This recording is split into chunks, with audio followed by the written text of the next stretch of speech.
Yeah. Yep. What a drag. What a drag. I got to get everybody back in here. What a drag. All right, we'll start from scratch. We'll do it again. It's okay. Somebody just put that in the comments as I started that, and like, don't get a copyright strike. And so that might have done it. That might have triggered it. It did, and that's a lesson learned to me. I thought, because there's a YouTube channel that has Godzilla movies playing constantly. I don't know if it's YouTube or Toho ran. You know what it is, Rich? You showed the trailer entirety. That's what. If you put a clip of it, you would have been okay. I think it's all right. We'll start from scratch. Yep. So I mean, not the whole thing, but we'll just go to the Godzilla part. Oh yeah. Now, is that part that we did already? Is that already like gone? That's out. That's you know gone. What? I if I had to guess, it's I'm probably not going to be able to. That's all right. And that was a really good hour too. It was a great hour. So it's going really well, I think. Yes, but that's a lesson. No, it looks like it's there. No, it looks like it's there right now. All right. Yeah, it's there. So it'll be part 1 and 2. That's all. It's all good. Yeah. So literally, it is there right up until I got booted off. So I'm messaging everybody saying we're coming back. Yeah, what a drag. Let everybody know there's a new stream has started. Yeah, I've got.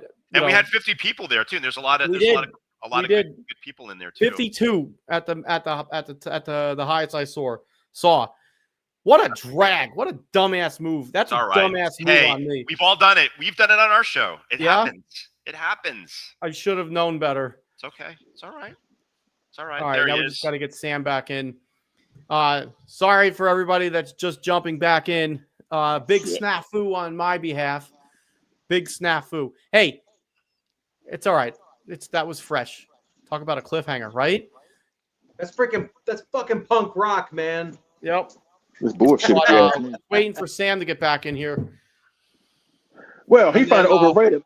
Let's just push on without his ass. Fuck him. Oh. Leslie, I can't believe I didn't know that he trash talked the movie for that's not good. Yeah.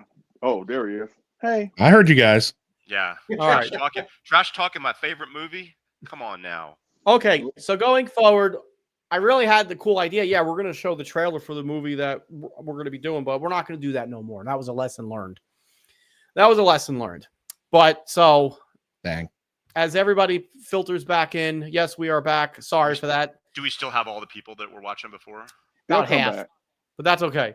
It's only 2 minutes in. We're fine. We'll get some new ones. We'll get some new ones. But what a drag. But that's okay. All right, so what we're going to pick up at is that we're going to start rolling right into Mothra versus Godzilla collectibles. And for those that are jumping back in again, just to keep you on the reel, we'll do a giveaway at the end of this. And I'm going to try my best not to drag because I got a plethora of Mothra versus Godzilla collectibles here. Some I'm just going to go real quick as to what I have.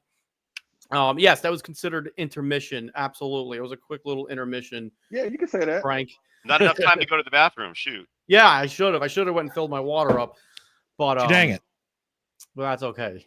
Oh wait, Josh was get the 30 centimeter Rich's meatballs figure. Oh Christ. Probably could think about that. That's an idea. The meatball kaiju. Yeah. Meat kaiju. Ooh, we got to think of a name for it. Yeah. Come up with a name. Godzilla, Hedra Godzilla holding meatballs. Come on. Brainstorm that one.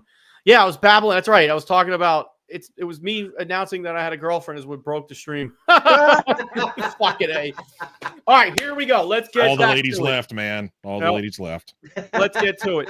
All right, so I'm just going to ramble through some of these real quick as I grab them. That way I don't knock anything over. So I got the NECA Godzilla 64. Boom. Happy to have that. Yeah, you do. I have on my desk at work the SH Monster Art 64, but he's not here. The Chibi Goji from that show? Bandai. Snagged him from Bandai. Ichiban. So I figured, you know what? He's cool. He's a 64, so he gets some love. The two Memorial Box versions. Oh, no, sorry. The Memorial Box version, 64, and the tagged version of the Bandai Movie Monsters 64. Oh, man. Nice, I'm not going to lie. There's only like two more Bandai figures from the 50th anniversary Memorial Box that have not been done. And it's like, kind of takes away the mystique of the 50th anniversary memorial box set. But after having it for what, 20 years, you know, it's cool to see these figures get released and tagged in part of the movie Monster series. So yeah, that aren't 120 bucks. Yeah, exactly. Because I mean, Clark, if you're back, I remember you were you had your checklist at G Fest hunting down those memorial box figures, and the 64 to 62 to 84 and a couple other, they were like $160 a piece, literally 120, $160. It was crazy. All right, moving on. Well, we as original fans, we know with the importance. Yep. So moving on, this is my favorite standard 8-inch Bandai Godzilla 64 with the damn tag. I have the other two versions with the plastic tags. This one I like the paint job on it. It gives it a little bit more depth on there, with the blacks and the greens and the white highlights. So that looks good. Excellent. Okay, moving on. Moving on up. The Attack Peter Lino cut Godzilla 64. I forgot to get him. He's great. He's freaking amazing. I have him. He's in the living room. Sorry. Yeah. No, I've got him. Yeah, sorry. But his tail's falling off, which is really cool. It's on by a magnet. But this is really cool. You know, when you talk about translating art pieces like the Kaiju Cream into vinyl figures, exceptional. Amen. Exceptional. Next level. Here. I'll get to him last. I'll babble about that. Here, we'll do this one. Mm-hmm. Got the Marmot Parababy Godzilla 64. It comes with the tower. Oh, shoot. I forgot to get him, too. He's in the other room, too. Damn it. Oh, well. You're showing it.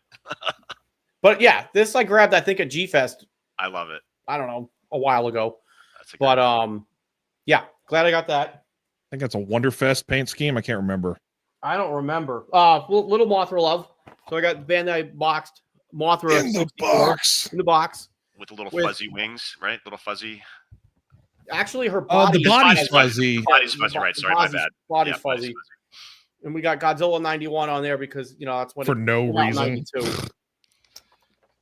Somebody phoned it in. A good long time. Phoned it in. I'll get to you. Then we got the Rick Extra Mothra larvas from the 25 centimeter Godzilla 64. Nice. That's a nice one. Sam, I remember this was like one of your like must-haves at the time. If I remember correctly, I helped you get yours, right? I was going to tell that story, but you. Okay, that's all I'll say for now. But you can tell it later. But yeah, so I got that one. That's a beauty. You can stay right There's there. a video of it too, man. Back when X Plus was doing their thing. Yes. Yep. Preach. Mm-hmm. Then picked up 2 Passion Tank 64s. Which way is that damn camera going? Oh, I love the Bullmark spray color. Yes. Yes. That retro style paint job. Love it. Yeah. And then this was the original one that came out. And I love it because those fang teeth are just poking out there. Very good. Oh, does the knot on the other one? No, they're there. They're there. Oh. Peekaboo. It's wasted. Problem. As I'm taking them off. I guess I can put it back up here. Switch. Then 2. I remember when I had to first learn how to pronounce this manufacturer's name, but Saru Jirushi. I got 2 Saru Jirushi. Right on. Perfect. Yeah. 2 64s. I bought both of these literally like what? This one I bought at G-Fest 2024. And then a week later on the Godzilla store, this popped up. So I knocked out 2 Saru Jirushi 64s literally in like a week's time. And if you ask me, I feel like these are the 2 best painted 64s by Saru Jirushi. Just wait. I'll show you one. Just wait. Yeah, like I mean, at least you know, like these ones. No, you're right. So when you posted that picture, Rich, from you bought it from Toku Toy Town, right? The first one. Yes. That was something that I was going to have somebody pick up for me, but you got it. Boom! Like we got the same taste. No, don't be sorry. There was 2. Well, the other one was gone too. But anyway, it's beautiful. Damn. I'm not even a beauty. Those are great. Yeah. And this one glows in the dark. The glowy this one. is like a glowworm from the 80s. I just saw your recent photos, and they're I'd say fresh. He is fresh. I get it. I'm not gonna play. I guess I guess I could pull him up right here on my desk here. I have the favorite sculptors line X Plus 64. So this one, good to go. That's from the Paradise Model Kit mold. Thank you. Thank you. That's where my knowledge falls off a little bit. Okay, that's all right. Good stuff. Now moving on to 2 that I'm going to talk about. I think they're my last 2. Yes, the last 2. David, I'm glad you're here for this. Oh. So this has always been ever since this one was announced. We're gonna have to move the camera a little bit because I'm not going to pick them up. God bless So over you. here, we've got the KOC 64 40 centimeter kit, pure bad ass. Then over here, I have the X Plus 30 centimeter Rick exclusive Godzilla 64. Also This pure is badass. This is not the original Rick. This is the Rick only reissue. Comes with the closed mouth. For those that remember, the original 30 centimeter 64, the Rick Extra was the closed mouth option. When this was released in 2013, reissued in May, it came with the closed mouth and light up dorsal plates, which I don't have the battery pack available, but you know, if anybody's seen me post pictures of this, then you know what's up. I remember that is one of the best. Yes. Sought after X Plus Godzilla figures plus Rich. Both figures, the KOC and the X Plus, were sculpted by the same guy, Akira I Ibaraki. did not know that. Yes, indeed. Well, now this makes it even more special having these two as my two favorite 64s, hands down. Remember, Rich, when I came to your house, I did the clap on, clap off video with that thing when I was going through your collection while you weren't at home. Yes. Yes, I remember. Yeah, so the dorsal plates on this are blue, but what makes this figure even more special is that it is signed by both Haruo Nakajima and Akira Takarada. I didn't know you did that. Damn. Yeah, Takarada here, and Nakajima here. And now that I'm thinking about it, I'm forgetting an important 64 right here is the autographed 8x10 of Nakajima sitting next to the 64 suit on the beach. Nakajima signed that, as well as his daughter Sonoe. So is he drinking like a cup of tea or something next to the suit? Is that which one that is? Or smoking? No, which one is it? Cigarette. Yeah. Yeah. Well, yeah. So this figure, like I've had people ask if I would sell it. Never. You know, like no, like hell no. That's not going to happen. And you did it right, Rich. You got the signatures in a spot that's not going to distract from the awesomeness of the figure itself. Yeah. At the bottom. So you just got to be careful you don't scrape. That's the thing. I'm very careful when I pick it up and down. Yeah. I might actually, because I got to do it to some of the Sofubi pieces that I have. And we're gonna come back to the KOC though. But as far as this goes, I might spray paint the bottom of his feet with clear coat because some of the Sofubi stuff is starting to say. The autographs are starting to fade on the Sofubis. I know. So Rich, if you need some, I've got.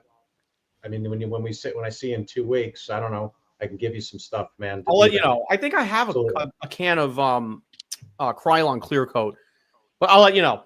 Now, you don't want to do anything that's going to make it sticky or tacky. No, you got to make sure you. I'm sure Greg will hook you up on that, though.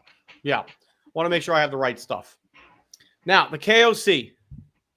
When this was announced, I was like, I need it, and then it's a kit, so I'm like, damn it, I am not a kit guy, you know, as far as when it comes to building. But thank you, David. I asked, you know, if I buy it, would you be generous and kind enough to paint them up?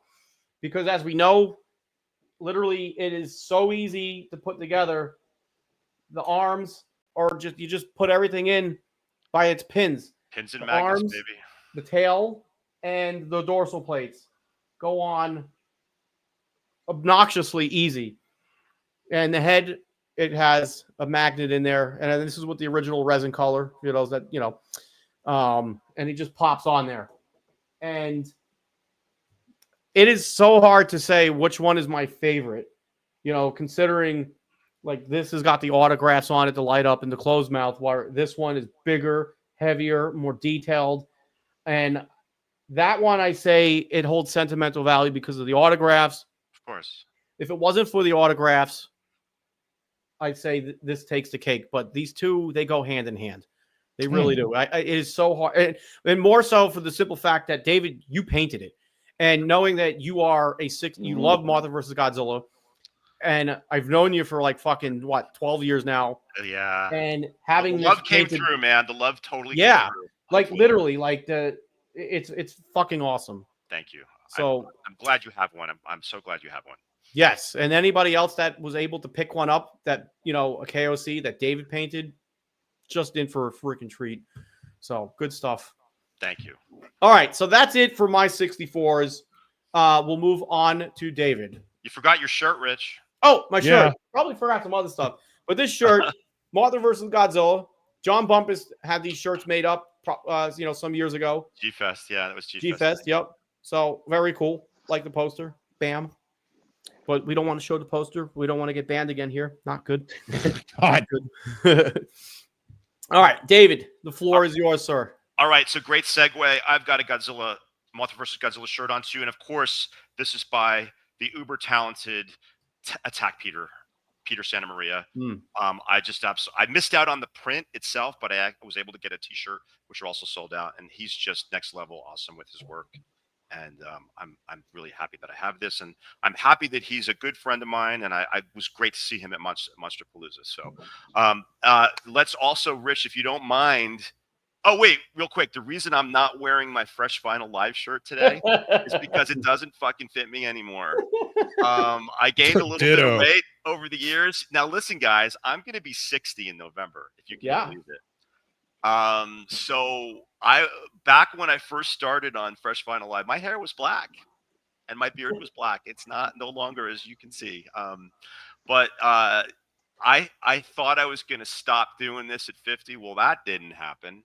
I guess it's still happening at 60 as well, but I've definitely slowed down a little bit over the years. But again, and I have to say, I'm so grateful to be back on here where I got my legs doing these live stream things, because I was kind of shy and believe it or not back in the day, and Rich and you guys who were on with me in the beginning really gave me the confidence to be on Collect All Monsters. So I can't thank you all enough for giving me that confidence and being awesome friends over the years. So there's that. All right, you got the shirt. Let's show that I have one slide, one image that I'm going to show you. That Rich has. Yeah. If you still have it, if you don't, no big deal. Nope. Just give you a second to re-edit. It's a grail that I had for a while that was sold out, but I finally ended up getting one. It's the Tom Whalen Mothra versus Godzilla, and this is the Japanese version. There's actually there's one with American text on it, but I love the Japanese one better, and I love the color scheme. So I'm very happy to have that hanging in the living room area, and I've got my Popey Jumbosaurus underneath. And yeah, it's great. I'm so stoked that I have that. It's a beautiful image, as you can see. It's got everybody in there. So, all right, now let's move on to some other stuff. I've got the KOC, of course, but you just saw Rich's. You don't need to see mine. It's essentially the same. I'll start off with Mothra. These are two old Kyoto Mothra larva model kits. I guess it was from like the early 90s, and I built and painted these a long time ago, and I believe they're in the 30 centimeter scale. So little Mothra larva love. I do have the X Plus. He's back there, and I'm not going to take him down because of the wings and everything. The X Plus adult Mothra, which is a beautiful, which I'm sure you've got one, and Leslie's got one too. Yep. Absolutely beautiful figure. They knocked that one out of the park too, I think. This is kind of cool. I'm not going to take him out of the box, but I have a vintage Combat Joe Godzilla, which is the sort of Nakajima-esque G.I. Joe type character in the suit, and one of the heads happens to be a 64 head. You can switch out the heads. There's a 68 head, and there's also the 64 head here. All right, let's move on to my very second Godzilla collectible I ever got at Forbidden Planet, New York City in like 1989. Rich already showed it. It's the OG standard size Bandai, and I do have the old plastic tag, which is not attached. And again, just like on your box, it's got the 67 on the back because someone was phoning it in or just didn't really care. But it's kind of cool. Yeah, they feature the 67. If you kind of can see that there. But shit, I didn't know that. My second ever figure, I got it for, I think it was $15 at Forbidden Planet, New York City. So, all right, I'm going to go fast now. Rich already showed this, but this is the OG. This is the help me, I can't even think of what it is now. Passion Tank original color Godzilla. The reason I jumped on this one because I wasn't sure they were going to do any other colors, and I wanted to have one. There's other color sprays that I like better, but this was the first one. And sometimes if you hesitate, you miss out. You all know how that goes. Yep. All know how that goes. So I jumped the gun and I like it. Jumped on it. This one's kind of cool. This is the large size Marmot Godzilla. Kind of the realistic color. He's got sort of a metallic green spray. I regret getting rid of mine. Oh, you got rid of it. Well, yeah, Yeah. he's a great one, and I sometimes take him to the park, and actually I had him in the pool with me the other day. I took some fun pictures that I'll post. There's probably still some water in the tail. Yeah, so he's cool. Moving right along. This is one of my favorite pieces, and these things are through the roof. Very hard to find and very expensive. This is the Pilot Ace 1964 black colored Godzilla with the gold dorsal plates. And I love Pilot Ace for two reasons. They're really big, they're pretty realistic, and they also come with a little extra. And this one comes with a little Mothra versus Godzilla, Mothra attacking Godzilla shoulder, which is super cool. I love the little extra. Yeah, love that. All right, let's go. Let's go. I got this from John Bumpus for Christmas last year. This is the kind of new CCP middle size 64 Godzilla with Mothra on his tail. Cool. Kind of cool. Little great little. The CCP middle size line is a great line for those who, you know, they're affordable and they fit into collections really nicely. All right, I'm going. Giga Brain. This is the sort of the vintage sort of retro color Giga Brain 64. Nice. I really like him. And just like Rich and Leslie were saying about X Plus reissuing, come on, Giga Brain, let's see some new sculpts, man. Yep. I'm tired. Oh my God. Of I love the 64 King Ghidorah. The Showa King Ghidorah is one of my favorite pieces, but come on, man. We don't need every color under the sun. And same thing with this in the 62, et cetera, et cetera. So, all right. Off the soapbox. I'm almost done, believe it or not, guys. All right. This is, again, one of the very first Saruzurushis. And again, I was afraid there wasn't going to be any more color spray, so I jumped on it. Whoops. It's caught on my headphone thing. Ooh. This is sort of kind of cool that you don't see this very often. Kind of a green with blue spray. And I really like him. He's got like the silver eyes. I really love this sculpt. It's sort of like the Passion Tank and the Pilot Ace and the Sarujurushi. They're all like kind of comparable in awesomeness. And I think I'm going to end my collectibles with a glowy. And this is the Marmot Monster Heaven 64 glow in the dark, which is pretty rare and hard to find these days. And it's a great sculpt. And I've had him in my collection for, oh my God, at least 15 years. So he's been around for a long time. And I do have the Parababy Godzilla 64 that Rich showed. I've got the glow version, but I forgot him. He's in the other room. And that you guys, oh no, oh my God, I can't believe I forgot this. Leslie's gonna kick my ass. But I'll let him show it, and I'll tell you what it is when he shows his. So, yeah, it's an amazing piece, and I can't believe my old ass forgot to bring that down. But he's way up there. I can't believe it either. All right. Anyway, I'm done. Thank you for watching. I love it, and I never have too many 64s. And never. Next, Greg Betters, I believe you're going next, if I'm not mistaken. Yes. First one I got here, the classic NECA. I know it's not suit accurate, but the suit, this figure is just freaking awesome, and it doesn't fall apart either. Look at that. Got him, and then Rich was saying about this guy, he does fall apart. This is the immersion. Okay, watch this. Boop, falls apart. If you look at him, he falls apart. Falls apart. It's a cool figure, but that's the SH Monster Arts one. A little small on my next I've got the X Plus. Rich showed this one. Yep. I actually did a little bit of dry brushing on this, and I actually glazed his eyes a little bit. Yep. Kind of made him a little bit very more nice. smoky. That's what we do. Yeah. You know, and He kind of like the B. He kind of like the B version of 64, if you ask me. Yeah. A lot of people have said that, Leslie, and you know, Greg hit the nail on the head. I've been saying this for years. Rich remembers. X Plus figures are basically assembled model kits, so you can disassemble them. They're garage kits. You can paint them. You can do whatever. I think I've touched up quite a few over the years. I haven't done any recently, but probably about 80% of my collection. I always do a little touch up on them. Yeah. Maybe David can help me out with this. What kit this is? I can't remember the name of it, but I brought this kit to G Fest last year, and this little guy.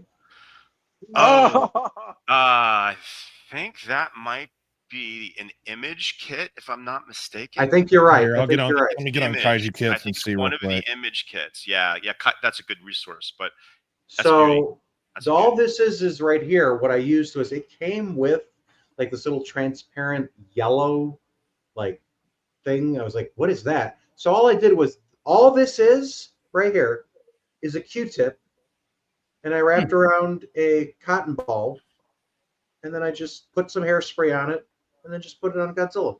That's it. Love it. Very simple, simple. I love the head on them. I love this. This comes right off too. I can make it so if I travel with them, it's just a great kit. This was a lot of fun to build. It's not One diorama. is it? It's more than a kit. That's a diorama. That's awesome. Yeah. Oh yeah. I love this thing. I just love it. It's not Yamakawa, is it? I'm looking it up right now. I thought I'm it was doing the same. I'm scrolling through Let's see. Kaiju kits. You know, I build these things, and I'm not the one. People just send me them. Everybody asks me, "Oh, don't you know this? Don't you know that?" I've only been building kits. I've said this before for about 2 years. That's 2 weeks. crazy. I just, you know, I mean, That I is have crazy. hobbies, That is crazy to me. but it's like I've been doing like special effects work and movies and stuff like that. But I've started. It's basically pretty much the Leslie, same kind for of the thing. win. It is a Yamakawa. Excellent. Cool. Outstanding. So, and the last one I've got here, I love this guy. This is from 2002. George. This is from George from Blackheart Models. This is the bust. God yeah. damn. I remember when you did that. Yep. That's awesome. I love this guy. I love this guy. This is one of my wife actually got this for me. I believe it was for Christmas or my birthday. Go ahead, Justine. And she got this kit for me, put them together. I actually did a little bit of sculpting on here too. There's little things that I did. Yeah, I just love this guy. He's hanging up on my wall. I just love him. Look how big he is. Look at that. Look at that mug. The eyes are perfect. You got the little. Look at them cheekers. That's my favorite part of 64 right there. Look at them things. Them cows, baby. Do you put them on a wooden slab like a deer on the wall? No, kind of thing? they're actually on these. If you look on my Facebook page on G-Fest, they're actually what do you call it? Oh my God! Don't get old again. Monitor stands. Right. They're monitor stands, and you can actually turn them. There's like, see in the back here, all this. Like a TV stand almost. Yeah, and they turn back and forth. You can make them go like this. Ooh, you can make them do that. You know, it's pretty cool. But anyways, I'm having way too much fun with this guy. So that's it for me, folks. That's all I got right now. So, mwah. So You need some more, buddy. I know. Again, Awesome. trying to just, yeah. As we segued over the Leslie, I totally forgot. I do have the GigaBrain 64, the same one that you posted or showed, David. Yes. I have a couple other small. What are those? Remember the Yuji Sakai appearance sets? I got a couple of those. Oh, I've got those too. Yep. One, I know that I'm going to talk about this real quick. Maybe Leslie wants to talk about it, but the X Plus Gigantic 64. Oh yeah. I just controversial one. I'll That's simply say, left me very underwhelmed. Me too. You think? But, So Leslie. much so that I sold his ass. I was so disappointed. Christ almighty. your freaking tagline. What could have been? Shut down. Oh, that. Oh, yeah.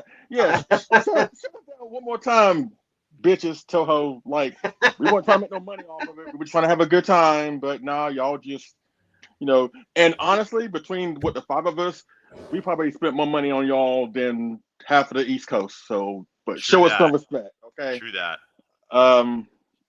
But yeah, you know what? I was looking at my Mothra vs. Godzilla collectibles, and even though it's my favorite film, my collectibles from that film that I have are kind of pretty tame in comparison to, like, let's say, Godzilla vs. Gigan, which is my second favorite Godzilla movie. I got so much stuff from that movie. But with Mothra vs. Godzilla, even though there's only two monsters in the film, there's still so many great collectibles from the characters in the movie. But it's pretty tame. But like, I mean, pretty much I have pretty much everything. Not the Safubi stuff. I ain't doing that. But like the realistic stuff that Rich. I keep on saying Richard. I don't know why I keep on saying Richard. Anyways, Rich and David, like I had the 30cm 64 from X Plus. I got the KLC. I ain't gonna pick him up because I ain't trying to tempt fate here, ladies and gentlemen. I got the duffel reel. I got the gigantic, and again, the gigantic, it was cool, but it could have been more. And I remember, like, when we first saw pictures of it, we went crazy. Then when we opened it up at home, it just like somebody let out a fart in church. It was like, oh, really? Then when I saw Rich's video, he did a review of it, and because he was my last resort. I'm like, you know what? Maybe I'm the problem. Maybe what I'm seeing just is my eyes are like messed up. Maybe I'm blind today or something. I'm like, you know what? I'm gonna watch Rich's video. He's gonna be my last resort because he's on Team 64 like David and Jonathan Portman and AJ Russo, and I was like, okay, if he's positive about it in the video, then yeah, I'm gonna be cool with it, because these YouTubers do influence our opinions sometimes, right? They do. And this before me and Rich became really, really good friends, but I was still looking to him for his final approval in a sense. But then when I saw his video and he sounded like his house was going to foreclosure, I was like, it's a wrap. It's a I have wrap. to watch it again. It's a wrap. I was like, I haven't seen somebody feel so defeated until when I heard Kyle, when he did the Kaiju cast, when he talked about Godzilla the Planet Eater and how depressed he sounded talking about that film. It just reminded me of that. Because again, the 64 Gigantic from X Plus should have been the end all be all. It should have been their crowning jewel, and it was but it wasn't. And it should have gone down as like one of the better Gigantics. But in the pecking order, in my opinion, it's like it falls in the latter half. And that, as a 64 fan, that hurts me to say, but I have to call a spade, and not saying it's the best just because it is my favorite 64. Now, as far as collectibles, I mean, outside of that, I mean, I'll bring up the Mothra that David talked about. Like this Mothra, even to this beautiful. Day, that's beautiful. It's absolutely gorgeous. And I actually incorporated what Rich does sometimes.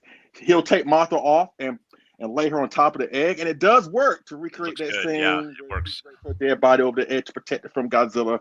Since Godzilla, all he does is just walk around aimlessly. Drunk. Samson. That's all he does in that movie. He just walks around with no goals, and he's just stupid and blah blah blah blah. But Right. but it was a cool thing that Rich did, and because I started doing it, right? But now I got this Mothra in the other areas of the collection room, so I have her perched up where she belongs, And I loved how they incorporate the egg. You know what I'm saying? I thought the egg, when we first saw it on pre-order, I thought the egg was gonna be like a Rick exclusive. And back then I wasn't too versed with getting Rick exclusives. But when I found out it was standard and came with every release, I was like, great, because again, this egg is really the MacGuffin of the movie. It's the reason everything happens in the movie. And I love that about X Plus. When they would incorporate these accessories of stuff that were focal points in the movie outside the monsters themselves. What happened to those days? I'm just saying, what was the Rick of that guy? Girl. Godzilla himself. The 25cm Godzilla himself was the Rick extra for the Rick. Oh, it was? Yeah.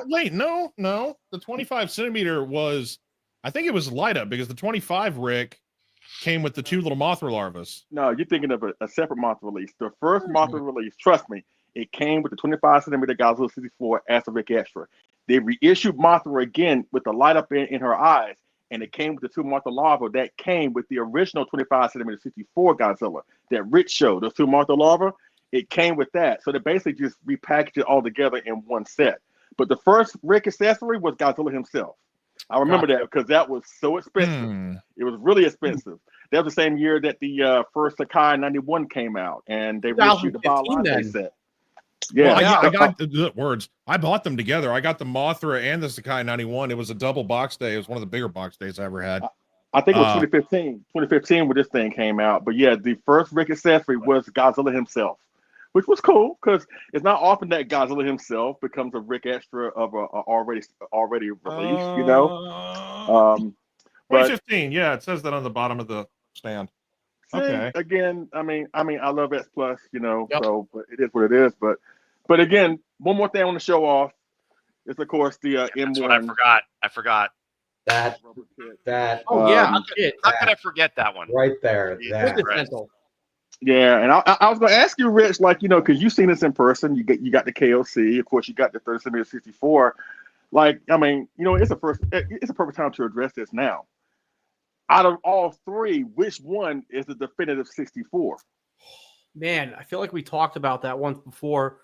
I think when I was by you, and it's what this one has is the size. I don't want to put me on. Hold on, I got to go. You got it. You know, the size. That thing is just beastly. That is the true gigantic Godzilla 64. As far as that we should have got. That we should have gotten. Yeah, like I know I say, like, you know, I don't want to see certain things get reissued, you know, because of, you know, it makes the original that much more valuable from a sense.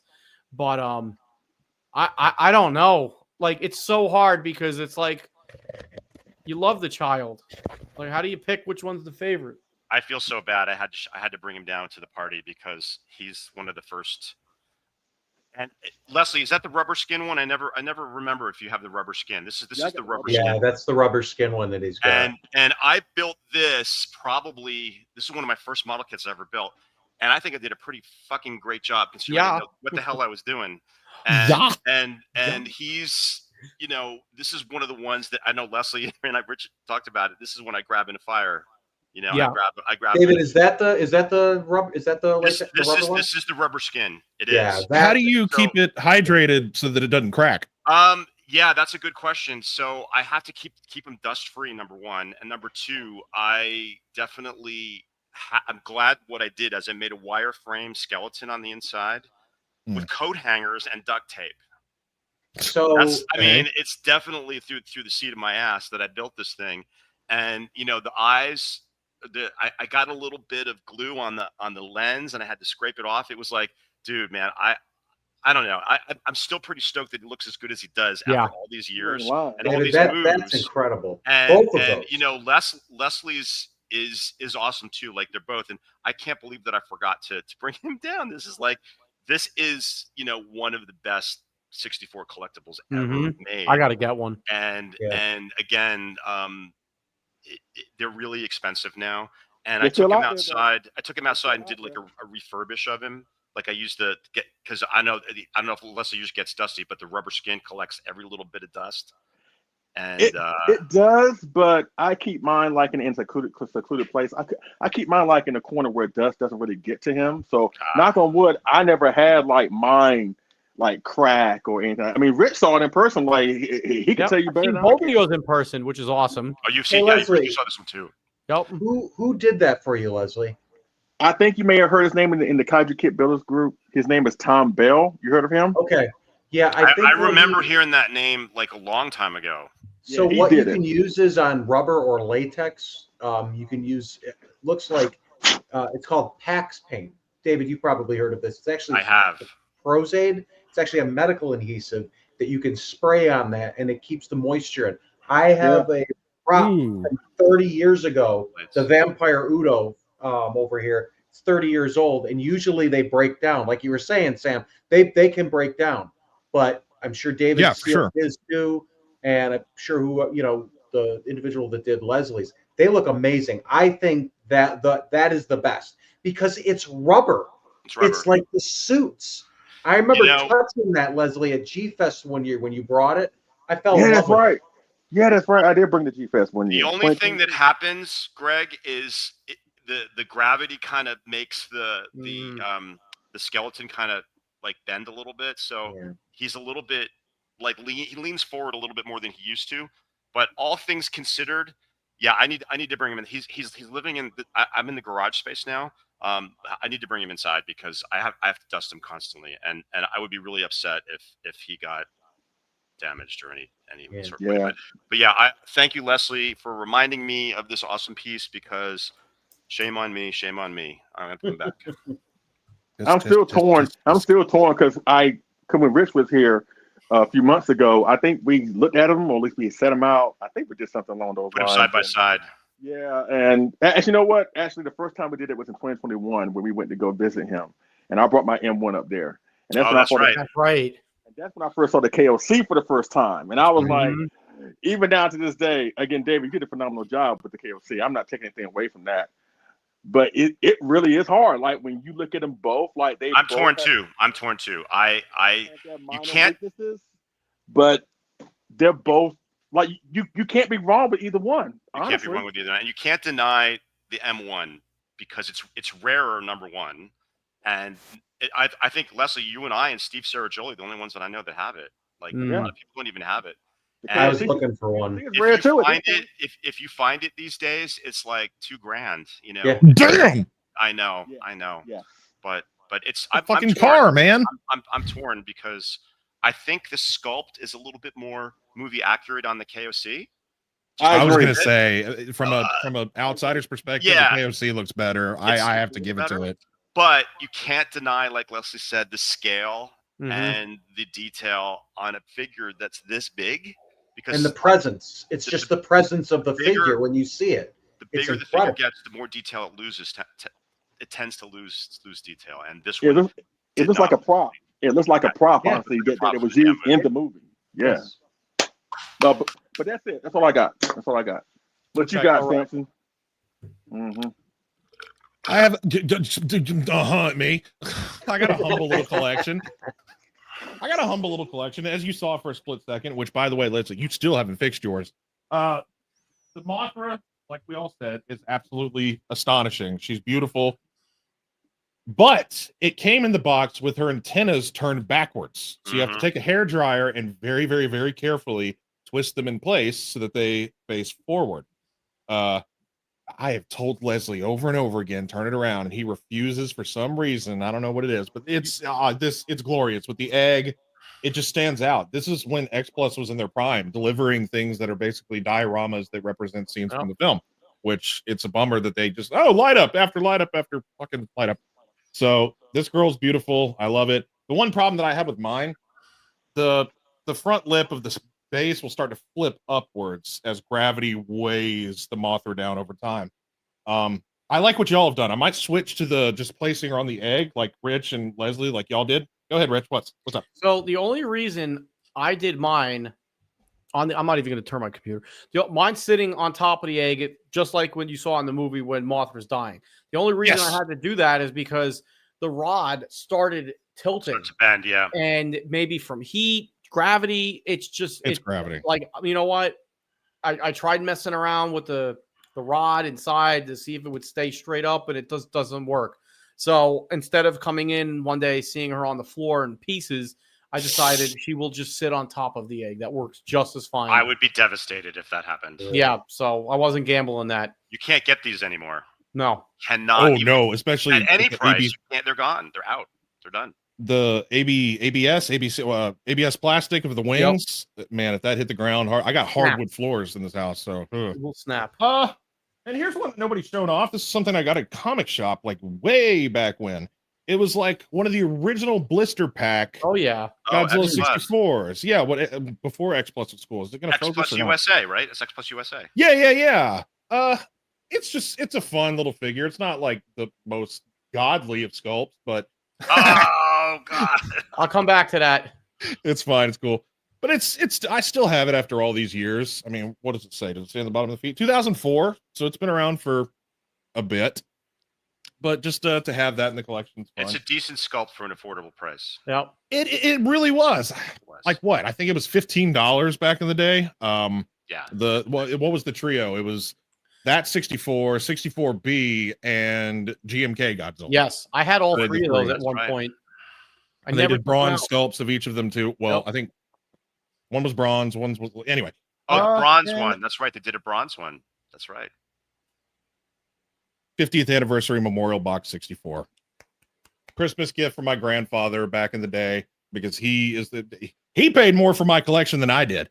So back in the day, he would buy me all the big awesome stuff. So I have the OG 64, and camera will not focus for the love of God. And Rich, as you were saying, it's awesome that they're resculpting them for modern fans, which I mean, yeah, bravo. These things are hard to get for modern fans. But if you know, like this lighter kind of a olive green paint scheme, you can tell. So we were there. I was there 8,000 years ago. We were there. We were there when they first came out, which is awesome. I'll go in a different direction. original Bandai Mothra larva, just the very, very small, skinny, came out in 1991. Oh, I'm as old as this thing is. So just a straight bodied little blue-eyed Mothra larva. I don't have the Bandai Mothra larva or Mothra adult that you have, Rich. I don't have that. Well, she's actually, I used to, I know, I sell things back and forth, and you know, I stop. She's actually pretty underscaled, to be honest. I mean, she's smaller, like than the other stuff. So my pride and joys. I love. I know that this is technically supposed to be the 61, but the Parababy Mothra. I mean, if it's in Sofubi form, you can call it 64. It's their little deformed kind of. It's fine. I love the Parababy stuff. I have pretty much the entire collection in Godzilla format. Comes with a little building from the film. Y'all were referencing it back and forth. Newkirk City. One of my first purchases at G-Fest, the Mothra Larva set by Parababy. This was my first Sofubi purchase ever in my life from Chibigoji Toys, Mrs. God, Linda Conrad. Linda Conrad. Yes, Linda. This was my first Sofubi purchase of all time. Gochi Girl. Yes. Oh God, I haven't been to G-Fest in so long, you guys. This was just because I was like, I know that they have red eyes instead of the blue eyes because I'm so OCD about that kind of thing. If I buy this set, I could have one Mothra larva for Ghidra the three-headed monster, and the other one for Destroy All Monsters, and put them in my Bandai collection. So, well, technically, Sam, if you watch Godzilla versus Mothra versus Godzilla, when they hatch, their eyes are reddish, and then they turn blue as they get a little bit older. If you watch that carefully, yeah, they're like not red, but they're not blue. They're sort of pinkish. Huh. Need to get that 4K copy then, don't I? Yeah. So, gotta love my Parababies. And speaking of loving of the Parababies, the original mail-away version, this deep blue with the electric tower. That's cool. I love the deep blue of the original mail-away paint scheme. I wish I had another one of the towers so I could put one on either side of them. That would be radical. But I have every single extra feature that comes with these things. And as Rich was saying, he was talking about me getting helped out by him years and years and years ago. There's a video on my YouTube channel of Surprise Box Day. He helped me to acquire the original 25 centimeter 64 that came with the Rick Mothra larvas. Rich, you showed yours off. Got a straight bodied one and the curved bodied one.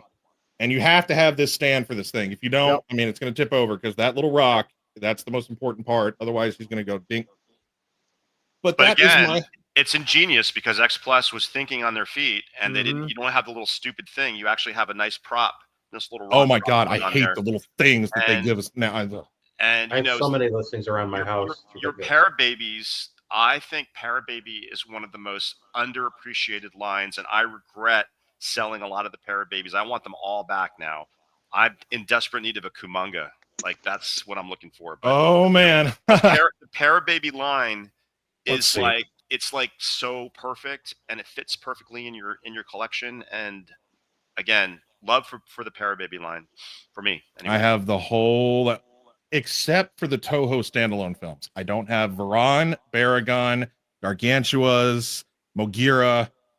But I have every single Godzilla. Nice, I have every single from 54 to 75. They just did the Showa, and yeah. When Rich visited Seattle, he had the Gargantua Parababies in his back pocket when we went to dinner. I remember that distinctly. I'm like, oh damn, those are cool as hell. Yep, that was actually little fun fact. What was that? Probably like 2012 or something. 2013. 14. Oh, it was 14. It was after we met at G-Fest, I think. Yeah. And that was this time. It was this like first week of August. Summer. It was definitely the summer. But yeah, just a little fun fact. Awesome. I guess I could talk about like physical media, but I didn't break that out. I got like the Media Classics DVD. That was the first time I ever saw Mothra versus Godzilla because my rental stores didn't have it when I was growing up. They had a lot of 70s stuff, but they didn't have that film. So the first time I ever saw it was kind of in my later childhood / teenagehood on DVD. Just that classic Media Classics DVD of Mothra versus Godzilla. Super grainy, full screen, I believe. But Yeah, that was the first time I ever saw it. So that's talking about collectibles, the physical media. I still have it on my shelf from way back when. Nice. All right, And now we Sam. all have the Criterion stuff. Most of us do. So Sam, you want to hear a funny fact? Of course. No, but I'm sure you're going to tell me anyways. Oh, I'm going to tell you. So I got the Rick 64 before you, if you remember correctly, right? Yes, because I was very jealous. Yes, I know. That's the part I'm getting to. It's like I knew you wanted it. I knew you wanted it, but I wanted it too. So I was like, "Fuck him! I'm buying it first. I'll help him get the next one we see." Yeah, you didn't tell me that part. I didn't until now, but that was like, well, I found it. I have the ability to buy it. I'll get it first. Damn, that's cold. I love you, buddy. I love you and all your He assholery. came through in the long run, and you both have one now, so that's all that counts. Yes. All right. Yeah. I forgot something. Go ahead. I totally forgot. I think I said this before we went live. But again, don't get old, folks, because I can't remember if I said this live. But I got a 64 at G-Fest, and it's on me permanently. Oh, yes. Oh, right. Right there. Oh yeah, that's right. That's right. Outstanding. Yeah, man. I love the tidal wave. That's classic. Yeah. Nice. Dave Nice, from Greg. Kaiju Tattoo Kaiju. I'll link his Instagram page. Amazing artist, great guy, and to me. I don't have a lot of 64s, but man, I represent 64 every day of my life until the day I die. Yep. Yes, you will. There. Boom. I love it. Nice work. You're one of us, damn it. You're one of us. Hey, One Rich, of us. I forgot two things too. May I, real quick, just super Yeah, fast? because I forgot a couple things as well. Go ahead. All right. So, We're gonna be on this every is 3 an hours. old Mothra vs. Godzilla collectible book. It's got features the original Mothra 1961 and Mothra vs. Godzilla 1964. Very cool book. All kinds of creepy stuff. I love it. I've had it for a long time. You can find these really inexpensive on Mandarake. They're like 20, 30 bucks. Really great. And then this is the quintessential Bible of Mothra against Godzilla, they call it in this one. This is the Mothra against Godzilla completion book. Oh, Now, yeah. it's very thick. Leslie, you know of these, right? I know them, but that's the one that I couldn't get. I couldn't get that one. They did. Well, I can hook you up with one. They're on Mandarake right now for like 20 bucks, 20, 30 bucks. Oh, okay. So they have this one. They have a Monster Zero. They have a King Kong versus Godzilla, and I think they're doing more and more. It's just amazing, chock full of like awesome scenes and all kinds of stuff, color, black and white, groovy stuff, and everybody who loves this film like we do should get this book. And again, check out Mandarake. They're it's soft cover too, so it's not that expensive to ship. So these are great. The completion series, check them out. 3 of my favorites are already been featured. And I'm sure they're going to do more. I think they did a GMK, Kyle, if I'm not mistaken, 2. GMK, Space Godzilla Destroyer, 84. Yep. There you go. There you go. Yep. So these completion books are phenomenal and great. Yeah. Frank lives in Japan. These are great book series. So sorry, dude. That is what I forgot. All right. How dare you have fun? How dare you have fun? Was this gigantic I love that. That's crazy. freaking poster. No, this isn't the picture I want to see. Where's the better one? We're gonna get it. I wanted to do this one first so I could click backwards. So this is a 3-sheet. I don't remember the details, but it is a reissue. It's not an original. I bought it with Showcase Daikaiju a couple years ago, and I think I'm gonna prioritize getting this framed. It's gonna be a lot of money, bro. A lot of money. It is. You're damn right it is. This thing on my shit. Like, because I've been debating, like, I don't know where to put it. But then I'm like also debating: do I get it framed all together, or do I get it 3 separate frames? 3 panels. Or I have another idea, Rich. Do you ever consider doing it on archival canvas? Yeah, I'm gonna have to look into that. I'll talk to you about that after the show. Yeah, we'll message about that. Remember, Rich, this is a 2-piece, and they were able to brilliantly place them together and line up perfect, and that it stays. I mean, I might not separate that though. I might want that to be complete. Yeah, because it's been a while since I've seen it, and now that I see it here again, I'm like, yeah, I think I would want it all in one. And just to show you guys the size of it, that's me laying next to it. That's insane. Yeah, I am a staggering 5'4" and shrinking. And this poster is longer than me. I love it. Yeah, hey, these I'm are fulfilling my destiny to become a hobbit. These giant size size reissue posters are made by a company called Kodansha. And they did also a Monster Zero, and they did a Ghidra the 300 monster. Both are They sure did. Also. They sure did. And again, I actually bought the Ghidra the 300 monster poster, which is beautiful, and I had to sell it because I actually could not afford to frame it the way I wanted to frame it. So, and then I thought about the canvas after I sold it. So I sold it to John Drain, and I'm waiting for him to see if he ever framed it too, because those suckers are big, man. They're really big, and that's going to look stunning on the wall that you choose to put it on if you have a wall big enough to put it. Look at Billy in the corner.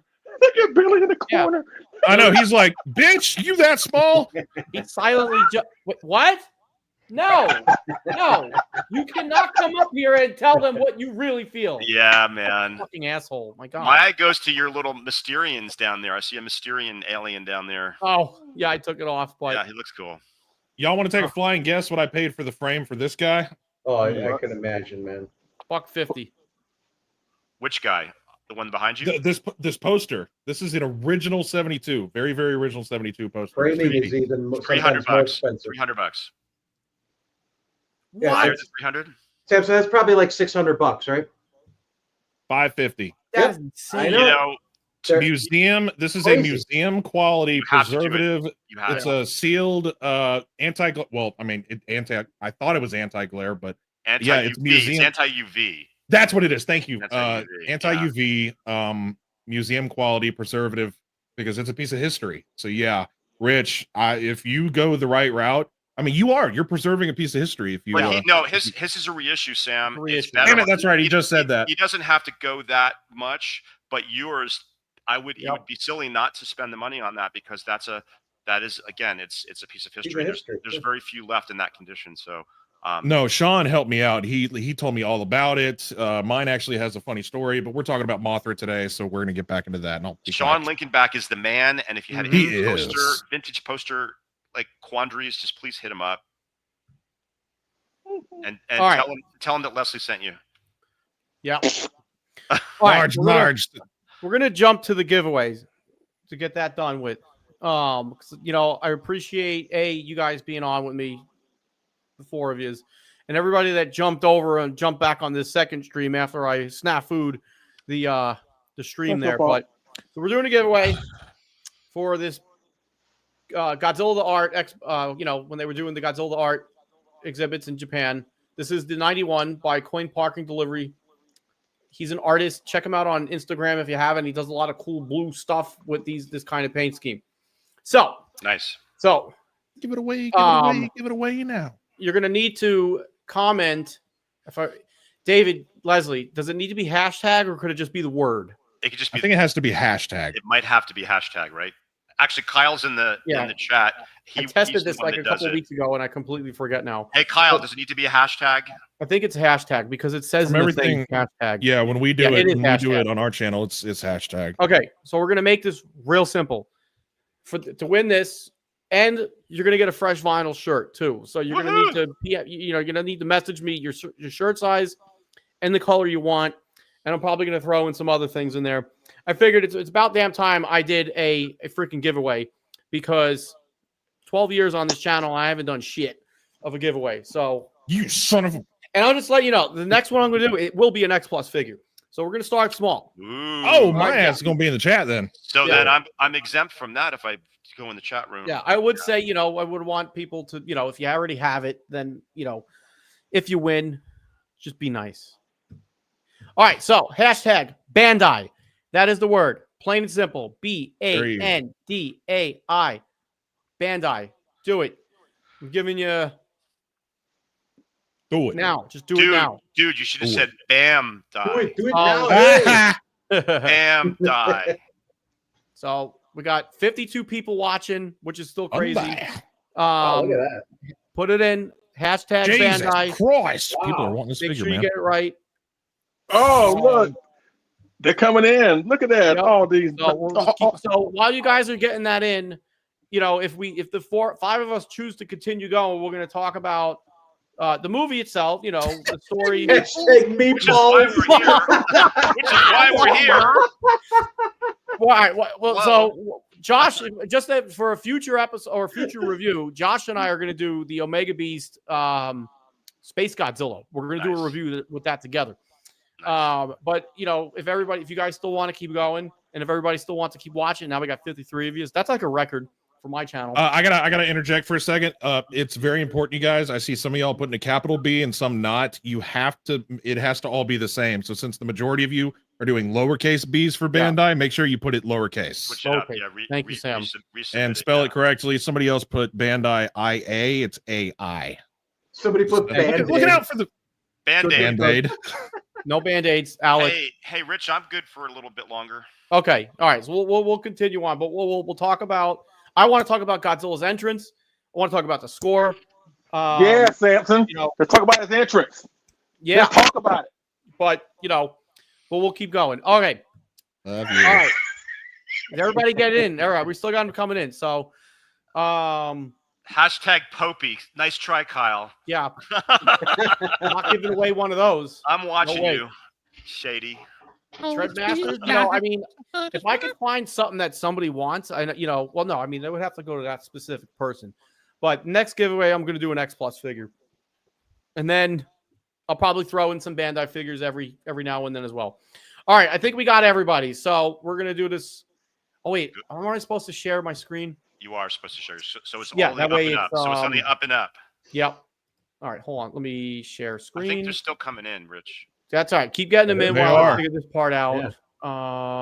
Make sure that you respelled it correctly if you haven't, and put a lowercase b. Again, it's very important. Otherwise, you will be omitted. Not being mean, just being truthful. All right. I think I'm going to do this right, hopefully. So, all right. Is it there? That's it. Giveaway tool. All right. Click on it though, or something, right? Oh, wait, Rich, yours is capitalized. Dude, lowercase. Oh, come on. Well, the majority of people in chat put it. All right, good. All right. You got 10 seconds to get it in. 10, 9, 8, 7, 5. Oops. Spaceballs. I was about to say, I was going to make that joke. God damn it. 4, 3, 2, 1. Here we go. Just kidding. Oh, 28 people. Very nice. Half. Oh, it's slowing down. It's getting there. It's Epic Toxie. Let me write that down. Congratulations. Woohoo! I believe we met and we talked a bit at G-Fest. I'm so bad with these usernames and everything. But you are the winner. Blue lobster. That's rare. How do I get this off now? Remove. Boom. There we go. Very good. So congratulations, Epic Toxie. You are winning this figure right here. Nicely done. Thank you for everybody that participated, but we will do this again. So Epic Toxie, make sure you PM me either now or after this stream. We're going to get I need your shirt size and a color. As long as I got like 28 fucking colors to choose from. And we'll go from there. Bye, gal. Congratulations. Nicely done. Props. And I guess I'll just tell you why I'm doing this one. I have 2 of these. Well, now I have 1. Epic Toxie has 1. I ended up when this went up for on Yahoo Japan when they were doing the exhibition in Japan for the Godzilla art. I bought 1, and then I thought it didn't go through, so I went and bought another one off Yahoo Japan. And then when I went to my buy account, I saw that I had 2, and then I was like, okay, so I was like, fine. So anyway, so that's that. All right, so that was fun. That was exciting. That was my first giveaway. Congratulations. Seriously, my first giveaway in 12 years. Shame on me. But now we did it. All right. So. Oh, you've given away stuff to me, just in private. Shut up. Shut up. Okay, so we're going to talk about, and I don't really have like a format for just how we're going to talk about this, but we'll just go like we been doing, going around the room. So I want to talk about, we'll start with Godzilla's entrance. Mothra versus Godzilla, Godzilla's entrance. My favorite entrance of all the Godzilla movies, hands down. I feel like a close second for me is Son of Godzilla. Ghidorah the Three-Headed, well, no, maybe this is not in any order. Son of Godzilla has an awesome entrance. Ghidorah the Three-Headed Monster has an awesome entrance. I think those are the other two that stand out to me. But Mothra versus Godzilla's entrance is perfection. It's what, about half hour into the movie, we're building up after this typhoon, just, hit Japan, and the actor, and I'm horrible with their names, but Takarada, Koizumi. Thank Hiroshi you. Koizumi. There you go. Yuriko Yes, Hoshi. to them. They're out there. Terror of Mechagodzilla, Real Goji fan. Yep, that's another pretty damn awesome entrance. Ooh, man. That is a good one. That is up there. 2014 is up there. Yeah. 2014. There's so many. 62 out of the ice, too. Yep. Yeah, Greg. Oh, that's right. Yeah. So, Straight out of the iceberg. literally, that's how you make an entrance, with a bam impact. And but the 64 entrance, it's just perfect for me because it's that buildup. There, you got a crowd of reporters, of people that are down there like, what's going on? The Earth is starting to move. And yep, GMK also. And GMK is it pretty goes good. silent. That's awesome. Yeah. I'd show it, but we'll get banned again. But it goes silent. Don't do it. No, I'm not gonna do it. That was a lesson learned. But it's silent, and you're just standing there. Is in the entrance to the intro for the stream, and you're looking at that. The landscape there, where the typhoon washed all the sand up, and Fukabe's music hits. Godzilla's tail just comes up out of the freaking ground. People are like, "Oh my god!" And there's that guy. Oh, look, it's Godzilla, and he just comes up out of the ground. Like that too. Yeah, That shady politician. Yeah, Right? we're gonna ruin his day, fucking shit up. And like what better mixture of an entrance and a Fukabe's theme? Perfect. And mind you, that's the first time that we actually hear Godzilla's theme. That what it would become for the rest of the series. In King Kong versus Godzilla, the bump, like that. It's a little different. It's a little different. So yeah, it's not as impactful. He tweaked it for Mothra versus Godzilla, and that is what became, David, as you say, the quintessential Godzilla theme forever. But him coming out of the ground, it's just like you don't expect it. I mean, even though it was 1964, we're 10 years into the Godzilla franchise. Well, I guess even with 62, he came out of the ice. This is the fourth Godzilla movie, so it doesn't. He didn't really start coming out of the water all that much. Now I'm racking my brain. 67, he came out of the water.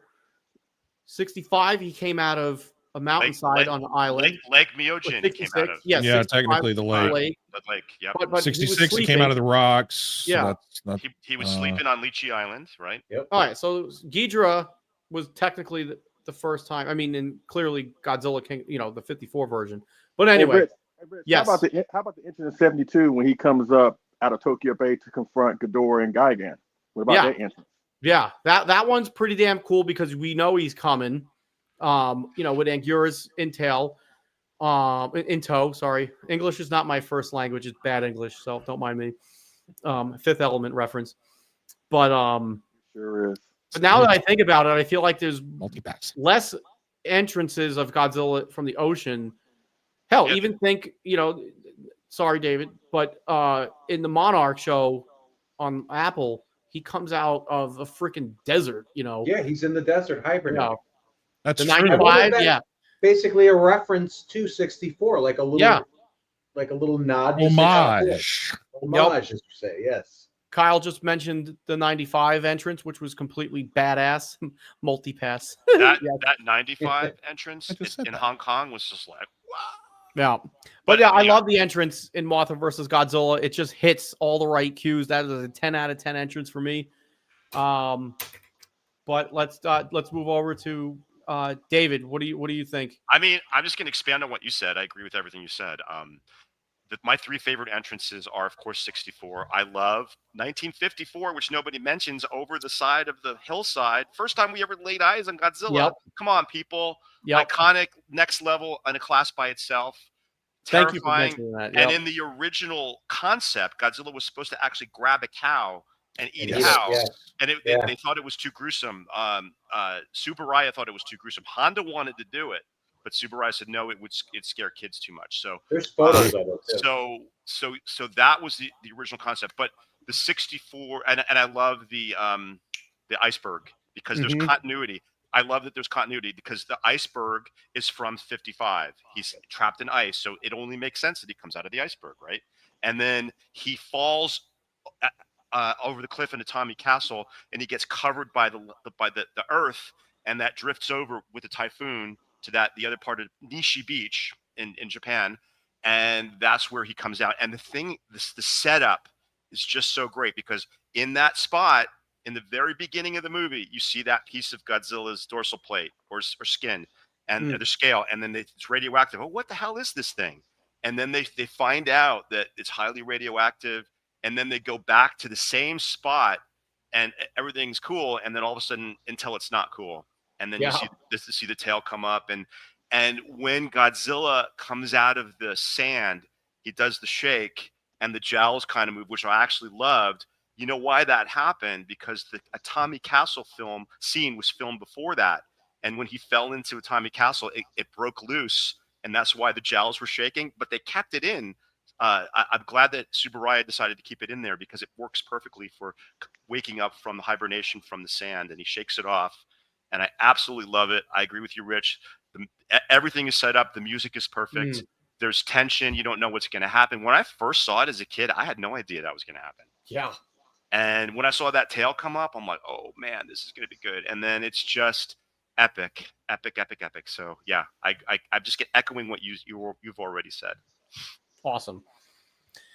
Greg? Same with everything. I do like. I was thinking right before David said it, I love the setup of it. Like, he got frozen in the ice and raids again, and he comes out in 62, and then in this. I like that he's been hibernating, and I wonder if, now I'm being totally nerdy here, is that why he looks a little different? That's why his jowls are a little different, his face is a little different, because he was underneath and getting compacted? I don't know. Nice try. No, because I know. The 62 suit was too cumbersome for Nakajima, but I like where you're going. But in the store, I get why you're justifying. You're trying to justify it. Yes. I also love that afterwards he's still kind of groggy, and he's just kind of one of my favorite things is when his tail gets caught in the tower. Nagoya. I love it. I love when he falls into the when he castle. Nagoya Castle. He falls into that. That's amazing. We've all done it. We've all done that. I do it. I did it this morning. Are you kidding me? I do it almost every day when I go to work. You know what I mean? I'm going to walk out of here when I was going to get 64 and I fell. So that's probably why I relate to this guy, and that's why he's on me, because I get it, man. You wake up and I get it. But no, I that opening is amazing. And I will say I do, beyond that, I know this is going to ruffle some feathers a little bit, but I do like the 2014 reveal. I think that, whether you like the movie or not, or that reveal of teasing him, and he's coming out of the water, and that's a great reveal. I hate the shit out of the MonsterVerse, as everybody knows, but that reveal. You do? Oh yeah. Sorry, whatever.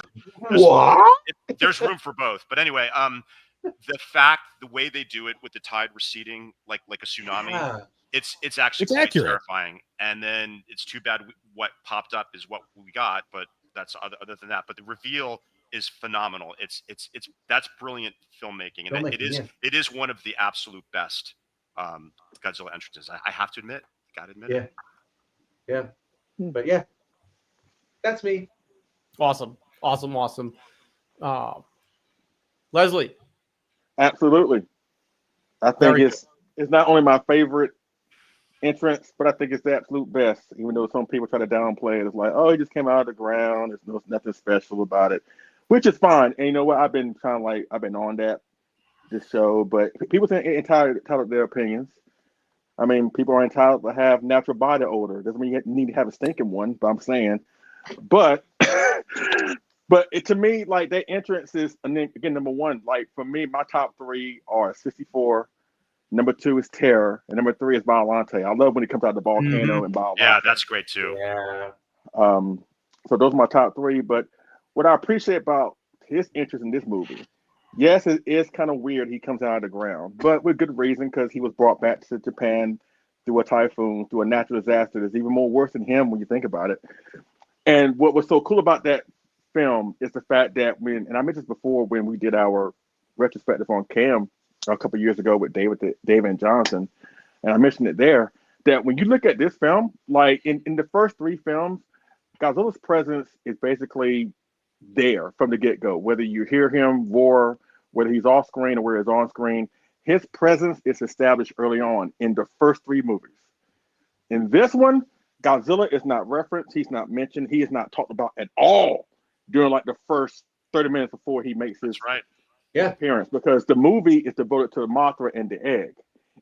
And this movie, so in my opinion, so captivating that I'm not marking time to find out when Godzilla shows up, because the Mothra story is so captivating, at least to me. Me too. But when he rises up out of the ground, because again, it just comes out of nowhere, because nobody mentions Godzilla. Now like what David said, they talked about that radioactive thing that you don't find out is radioactive. It was a nice little Easter egg, and I actually liked that they didn't say it was radioactive then, because that would have they didn't know. Okay. That's right, they didn't know until it would have made it always like, okay, and you kind of would have been semi-anticipating Godzilla's appearance, because you know if it's radioactive, it has to do something with him, right? But the fact they kept that under secret, or at least they didn't go into it more until the scene right before Godzilla shows up. And what's so cool about that entrance, the music, the tail popping out, the dorsal place, the gradual reveal of Godzilla, the people going batshit crazy, just the mere sight of him. Like, this is what I wanted Godzilla to be like in King Kong versus Godzilla. But in that movie, he's more of a goofball comedian. In this movie, it's like, okay, in King Kong versus Godzilla, it was like, okay, Godzilla's back, and they were fearful of him because it's a giant monster. In this movie, when Godzilla shows up, the Japanese people are like, we're fucked. There's nothing we can do. Like, they already knew he was established as a threat. Yeah, they already knew. It was a done deal. And yes, Godzilla spends most of his movie just walking. He doesn't have like a set course, but that's what's so chilling about him, because he's a walking natural disaster. That's what's so cool about him just walking anywhere. He doesn't have like a set course. You just know wherever he goes, whatever he does, wherever he comes in contact with is going to get destroyed. But again, when he shows up, nothing matters anymore. It now becomes his movie. The egg doesn't matter. Mothra doesn't matter. Kumayama and Torahasa and the reporters, they don't matter. Now it's about Godzilla, and it's now we have to kill him before that thing kills us. And that is why I love that entrance, because it set the tone for the entirety of the movie. Great analysis. Yeah. And from that point on, it's a roller coaster ride. Yep. It builds up, and then from that point on, it's just action, action, action, action. So yes, and everything they do to him does not work. Tanks fail, airplanes fail, the adult Mothra failed, the 2 military electrical plans failed. Everything failed to stop this thing. And this is one of the very few movies where they literally show Godzilla as an unstoppable force. And they give up. They've given up. They give up. Fights epic like King Kong versus Godzilla? Not really. I mean, but they are what they are. But the premise of this movie, once Godzilla shows up, is like, we have to kill this thing. We have to stop him before he kills us. And they caught on fire. They even show his head on fire. And I love their hardest, and it still was not enough. They barely got by at the end with the Mothra twins, even though I know that ending bothers some people who have not reached puberty yet, but we'll talk about that later. But aside from that, Plan C is run. Get the hell out of the way. Just run. We can't do nothing. Just go. We're fucked. Basically, that's Plan C. We're fucked. We can't do anything. And I love that. So very good. Bravo. I'm glad they did that before Godzilla became, the the goofy, silly Yes. monster that he would become for the rest of the series, because that was Inoshiro Honda's thing. He didn't like Godzilla being this more human-like character. That was He wanted the Subaraya. That was all Yeah, Subaraya. Honda wanted the monster to portray serious, especially Godzilla. He didn't like him being this overly friendly, more humanized type of character. So I'm glad after King Kong versus Godzilla, where Godzilla, quite frankly, is kind of goofy and silly, I'm glad that we were able to get the serious Godzilla at least one more time before we got the superhero Godzilla. And Mothra versus Godzilla gives you that tenfold. Amen, brother. Yep. That's what I love about Mothra vs. Godzilla. It's really the last time in the Showa series that Godzilla is the true villain. The true monster that he is. Yeah. So, all right, Sam. That's going to be a hard follow-up after Leslie, but go for it. Yeah, try it. Well, your question was specifically the entrance, correct? Yeah. Okay. Well, then that's what I'm going to answer. It's not Okay. the whole film, just the entrance itself. Yeah, you do that. So, yeah, I enjoy it too. Don't get me wrong. Just because y'all are like trying to grill into me because it's not one of my favorite films. Don't misunderstand me. It is a radical entrance. It's very alarming.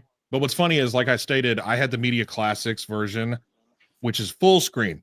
So when you watch it full screen, you don't actually see what's going on because it's cropped in. So when everybody's freaking out, you don't see the tail coming. So I didn't actually get to see the full HD proper copy of the film until my adulthood, when it came out on Blu-ray for the Criterion Collection, which how long has that been now?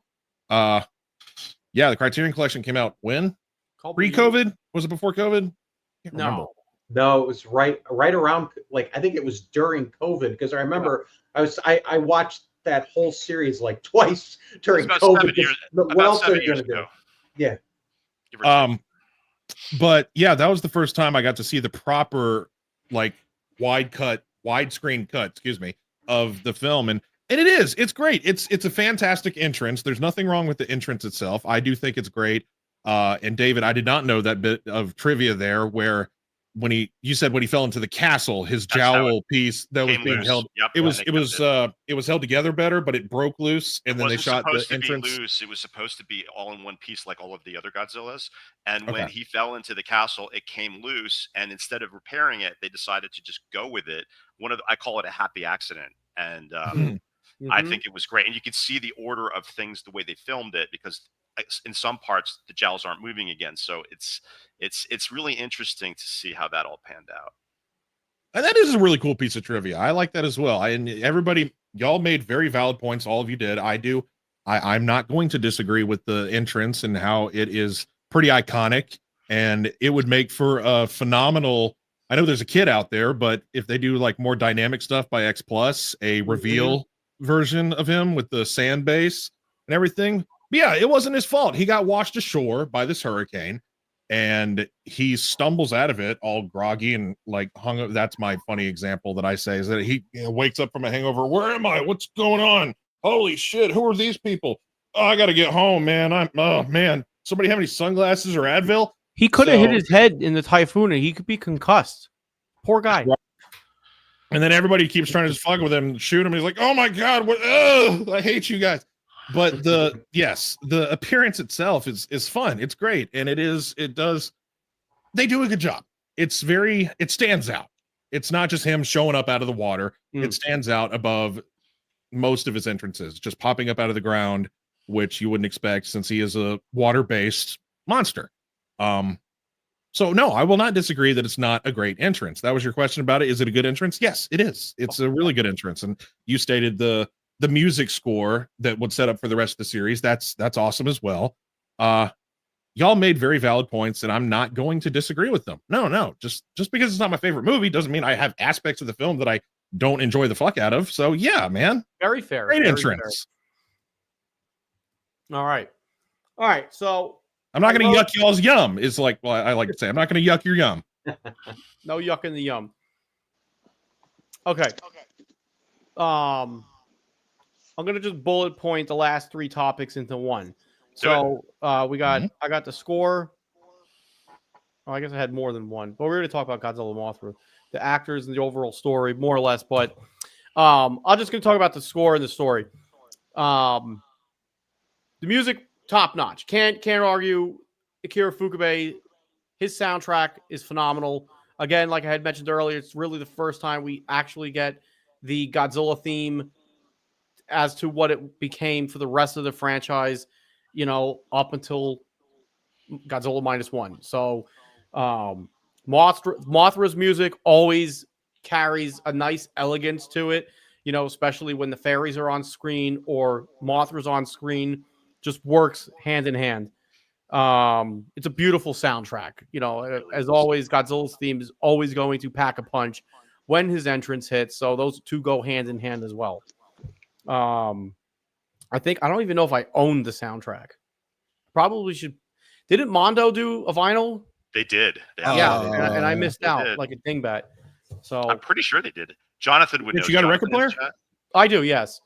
Yeah. So, but as far as the story itself, this is something that made me start thinking about the stories after watching Godzilla -1, because it was so fresh and, no pun intended, and hot when it came out, Godzilla -1. I felt like that was the only time I ever really gave a shit about the characters, the human characters in the movie, ever on that level. Because in Godzilla -1, every character, the main characters, the supporting characters, you feel something for them all. And not to go into Godzilla -1, but I feel like with Mothra versus Godzilla, I cared about those characters in that movie. Even what's his name? The guy that bought the egg. David, you say him all the time for us. Kumiyama. All of them. Yes, I laughed when I was watching it last week. Wait, the bigger one or the CEO rich guy? Oh, that's Torahata. That's Jiro Torahata is the big dude behind the scenes. Big wig. That's drinking the whiskey, and yes. Kumiyama is his little underling, who's the guy who buys it. Yeah. Yes, master kind of guy. Yeah. But as far as the story goes, it's a simple story, but a well-written story. Again, typhoon does some serious damage to Japan. Godzilla's washed ashore. Mothra's egg gets washed off of Infant Island. Now I'm thinking of something else from Sea Monster. Total ADHD moment. How close was the island in Godzilla versus Sea Monster and Infant Island? Think about that. I felt like those islands were very close to each other. Not too far away. Considering the time Mothra leaves there and save the day, so I'm saying she leaves anyways, that's for Mothra versus Sea Monster episode. We'll do that. Another underrated film. Yes. But yeah, I love it. It's my favorite Godzilla movie. 10 out of 10. Got some awesome collectibles out of it, and that's what I'm gonna wrap up on my thoughts for this episode. David. Yeah, I'm gonna try to keep it brief because again, I could go on because this is my favorite film in the whole series. But it's basically where everything comes together. Honda, Tsuburaya, Ifukube, all three of them are at the top of their games. They have a nice big budget. The screenplay, Tomoyuki Tanaka, everything comes together. It's the start of the golden era of Japanese tokusatsu film. The score is definitely unparalleled as far as I'm concerned. And how much did we all love to hear one of the cues from Mothra versus Godzilla in -1 when he's on the train? I was like, I almost peed myself. I was like, oh my god! I remember when you messaged me about that, David. Yes. I heard it. It was the continuity from the last film. He falls into the ocean. The way it's exactly where he should be. There's no mystery to it. It's not arbitrary. The fact that this is one of the probably the only film in the Showa series for sure that has a scene especially filmed for the U.S. audiences, the Frontier missile scene.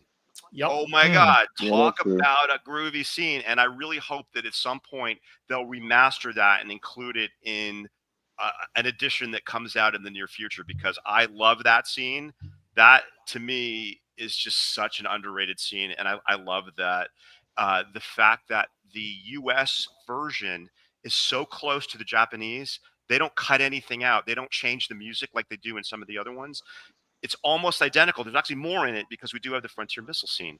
Godzilla never looked so menacing. He looks evil. Although he's not evil, he's just doing his thing. Mothra was put in there to sort of get more audience members, like female audience members, older people, and children.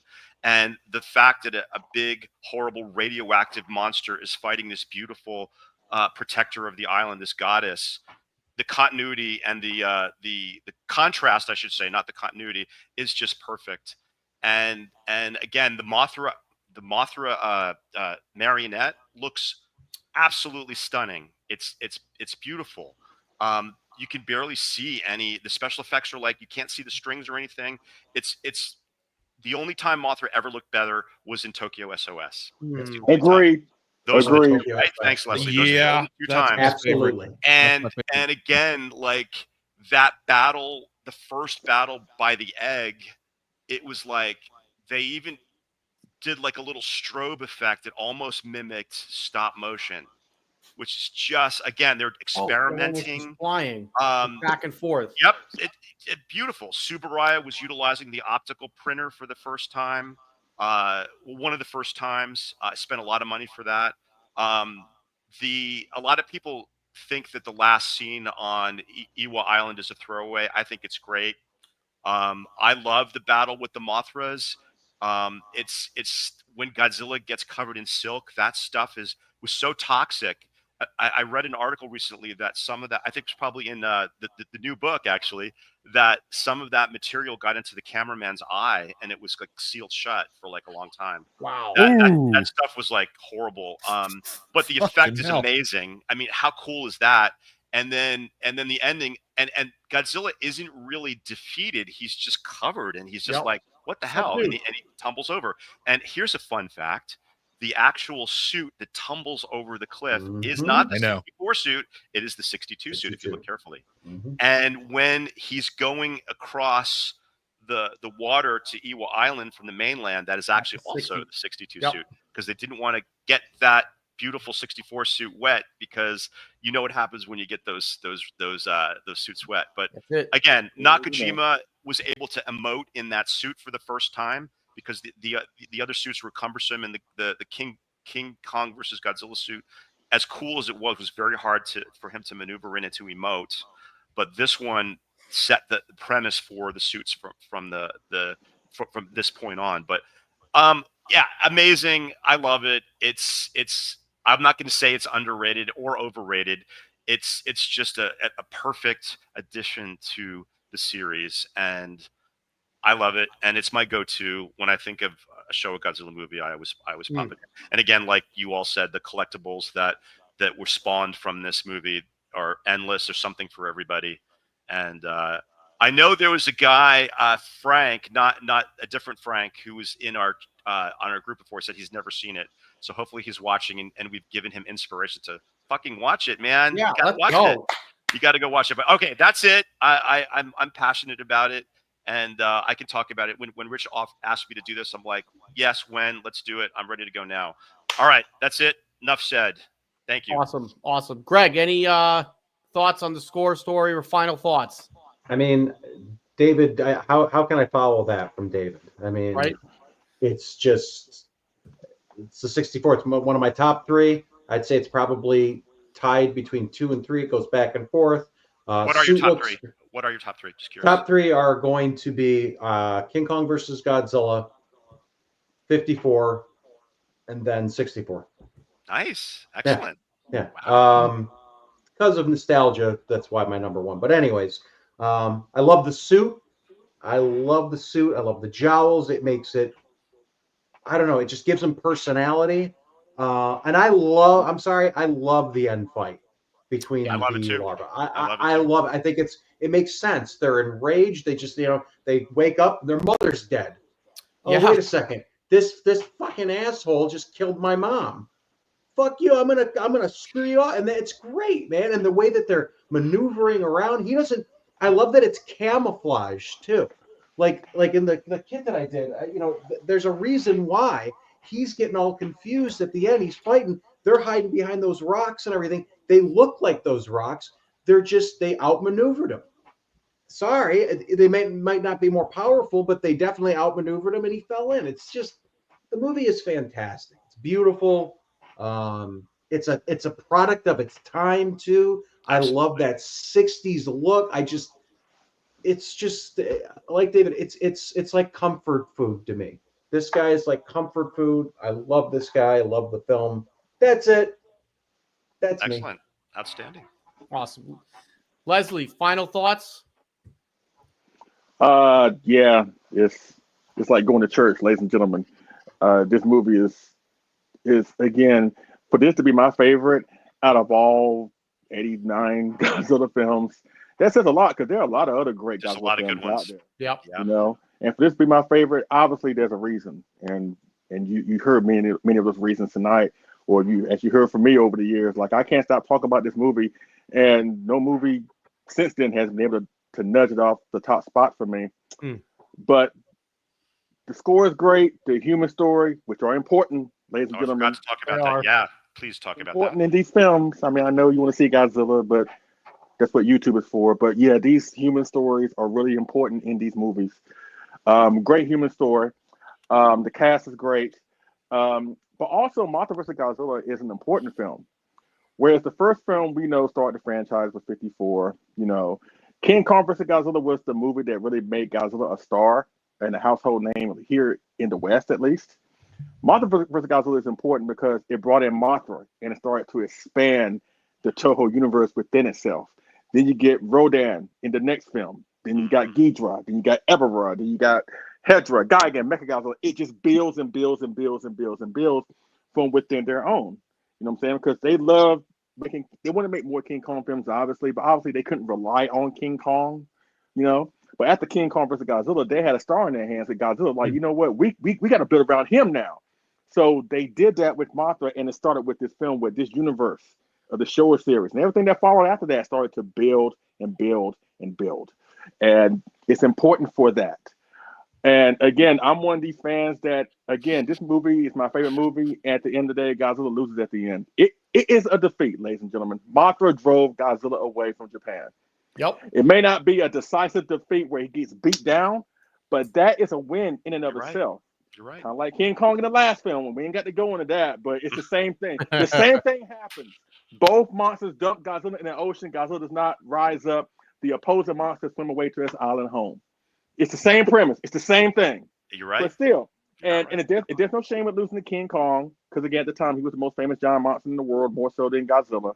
There's no shame in losing to Mothra either, because again, as I mentioned earlier with the plot, everything they did to try and stop Godzilla does not work. It'd be one thing if a plan worked and they were able to stop him temporarily, but no, I'm able to buy into the ending of that film because it's a numbers game.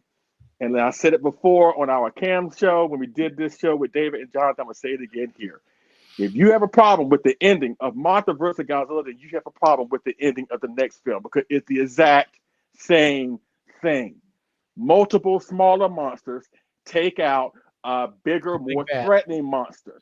It's the same thing. So in my opinion, it is hypocritical to love Ghidra, but you hate on Mothra vs. Godzilla. That's just my opinion. And at the end of the day, it'd be one thing. I can understand people being upset if the Mothra twins were able to kill Godzilla. I can understand that. I'd be mad at that. That would piss me off. Yeah, that wouldn't be good.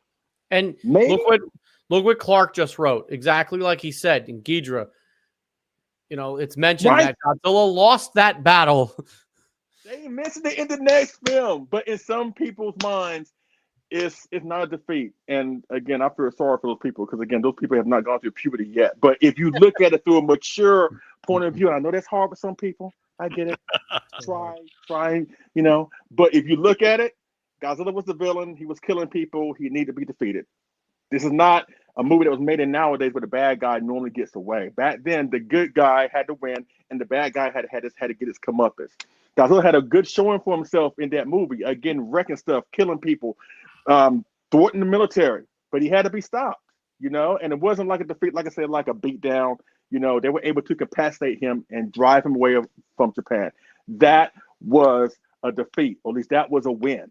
And it doesn't tarnish Godzilla's legacy, not at all. Not at all. Not like he's still king of the monsters, and it's not like you say that, or at least when you look at Godzilla, you acknowledge he's the king, but yet you're sitting there like, yeah, but he lost the 2 babies. If you're still doing that, I'm sorry, you just need to find another hobby, collect coins or peanut butter jars or something. I don't know. Ooh, peanut butter. Jelly jars. But in my opinion, even as a kid, it never bothered me.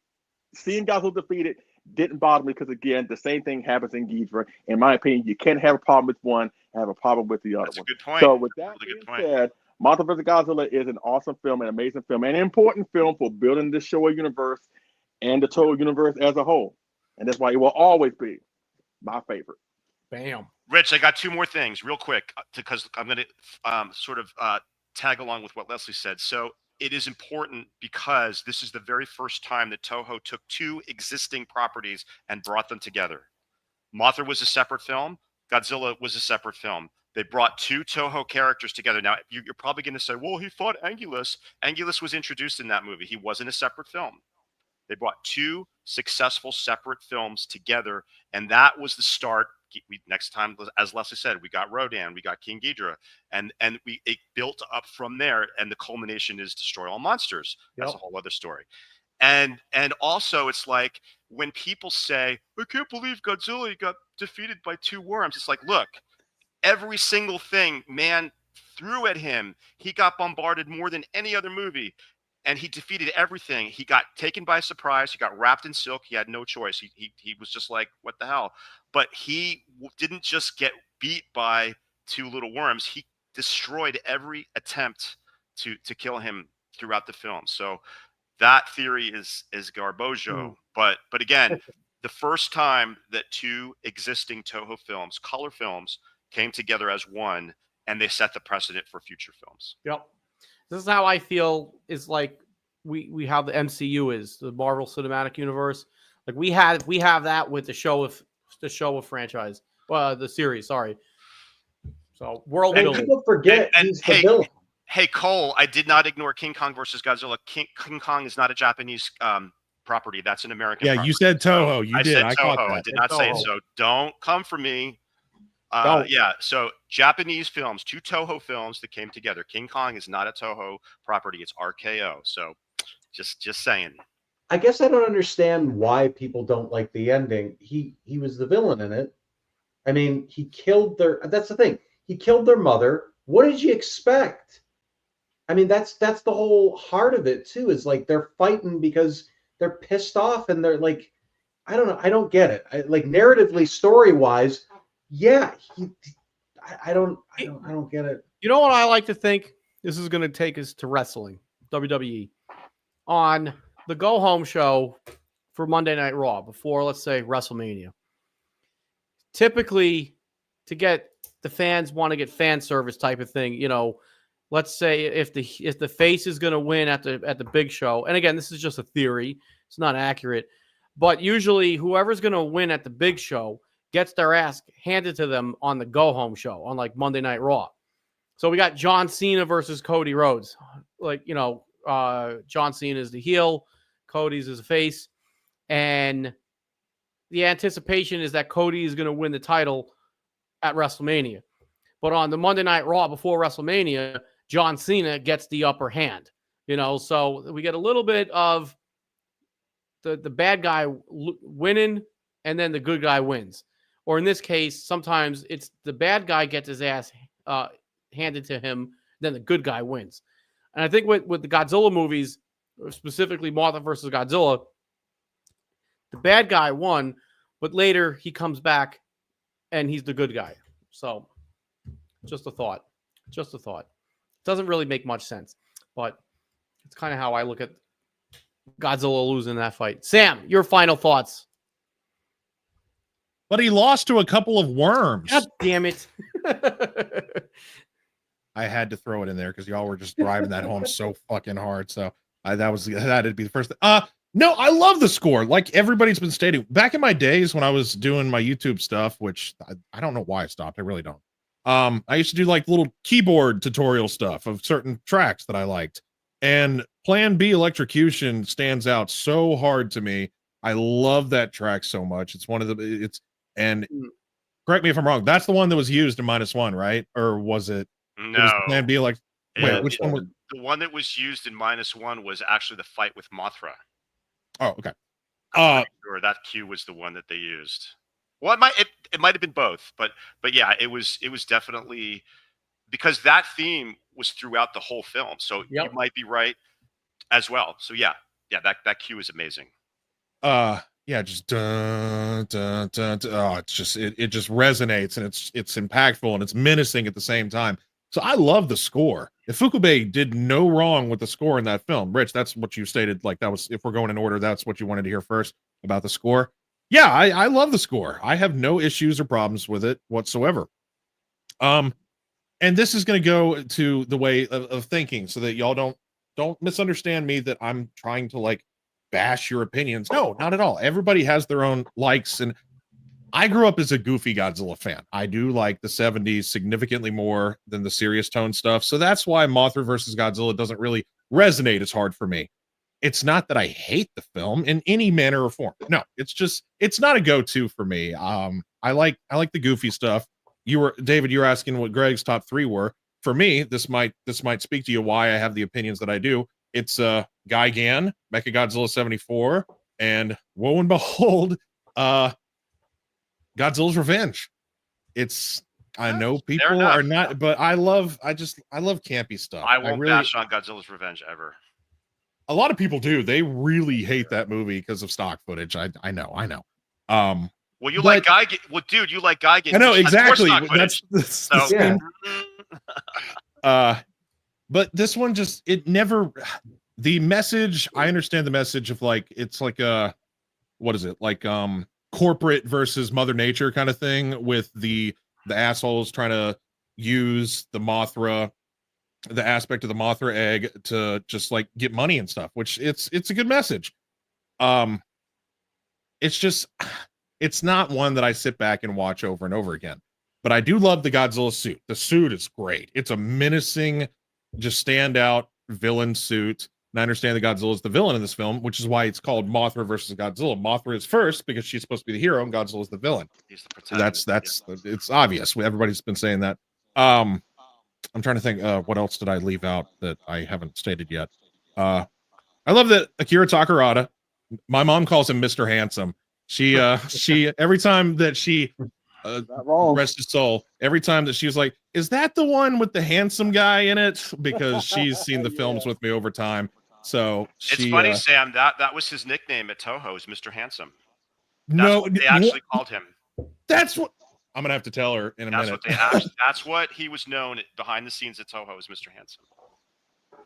Handsome. But I guess this is where it's going to get controversial here, because y'all have all been saying the same thing, but I have to be obsessive compulsive about it.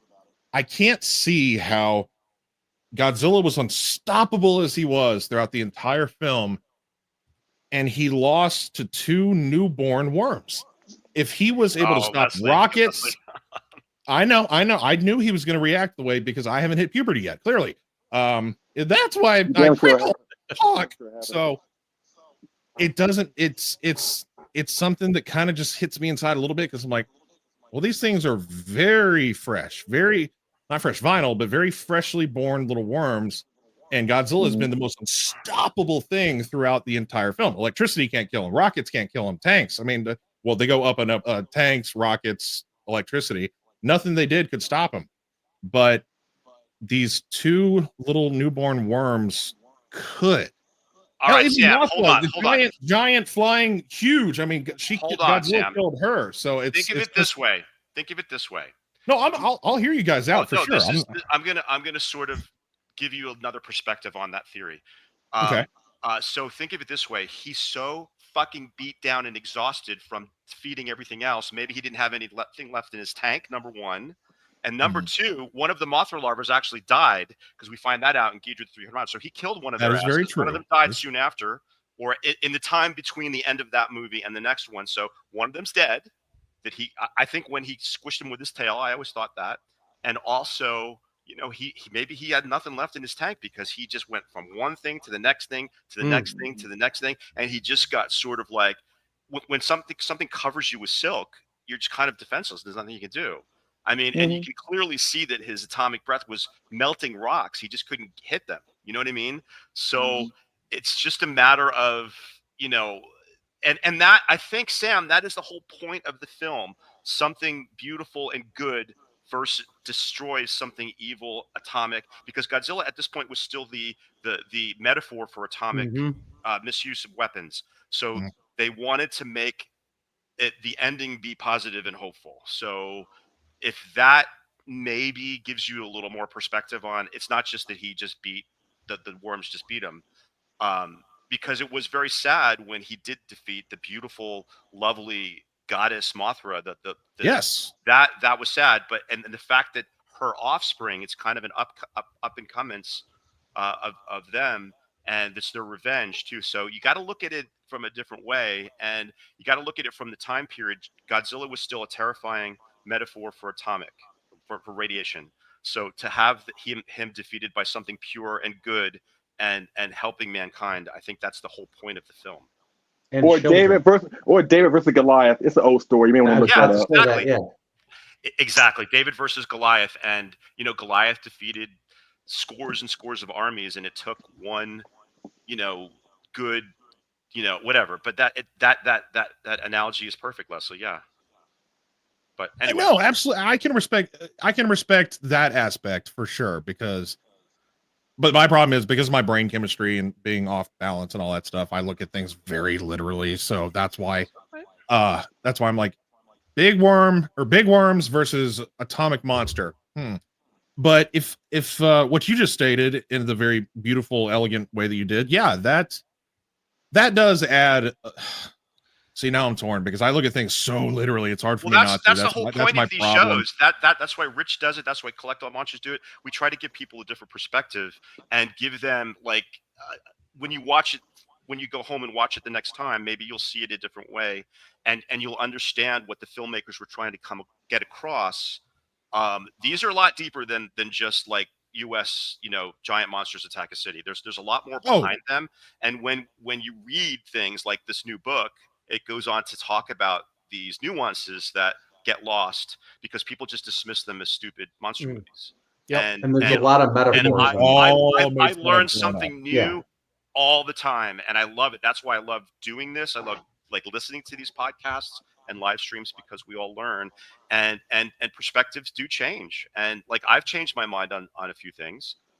Some things not so much, but so I do change my mind, and I listen to what people say, and I see that perspective. So hopefully, and no one's dogging you. It's not your thing. Yeah. It's not your thing. It's I know that y'all aren't fucking crucifying me for this, because and I think it's brave. It's brave. It's brave to come on a show where every single other person fucking loves this movie, like it's and to have a different opinion. I think that's brave.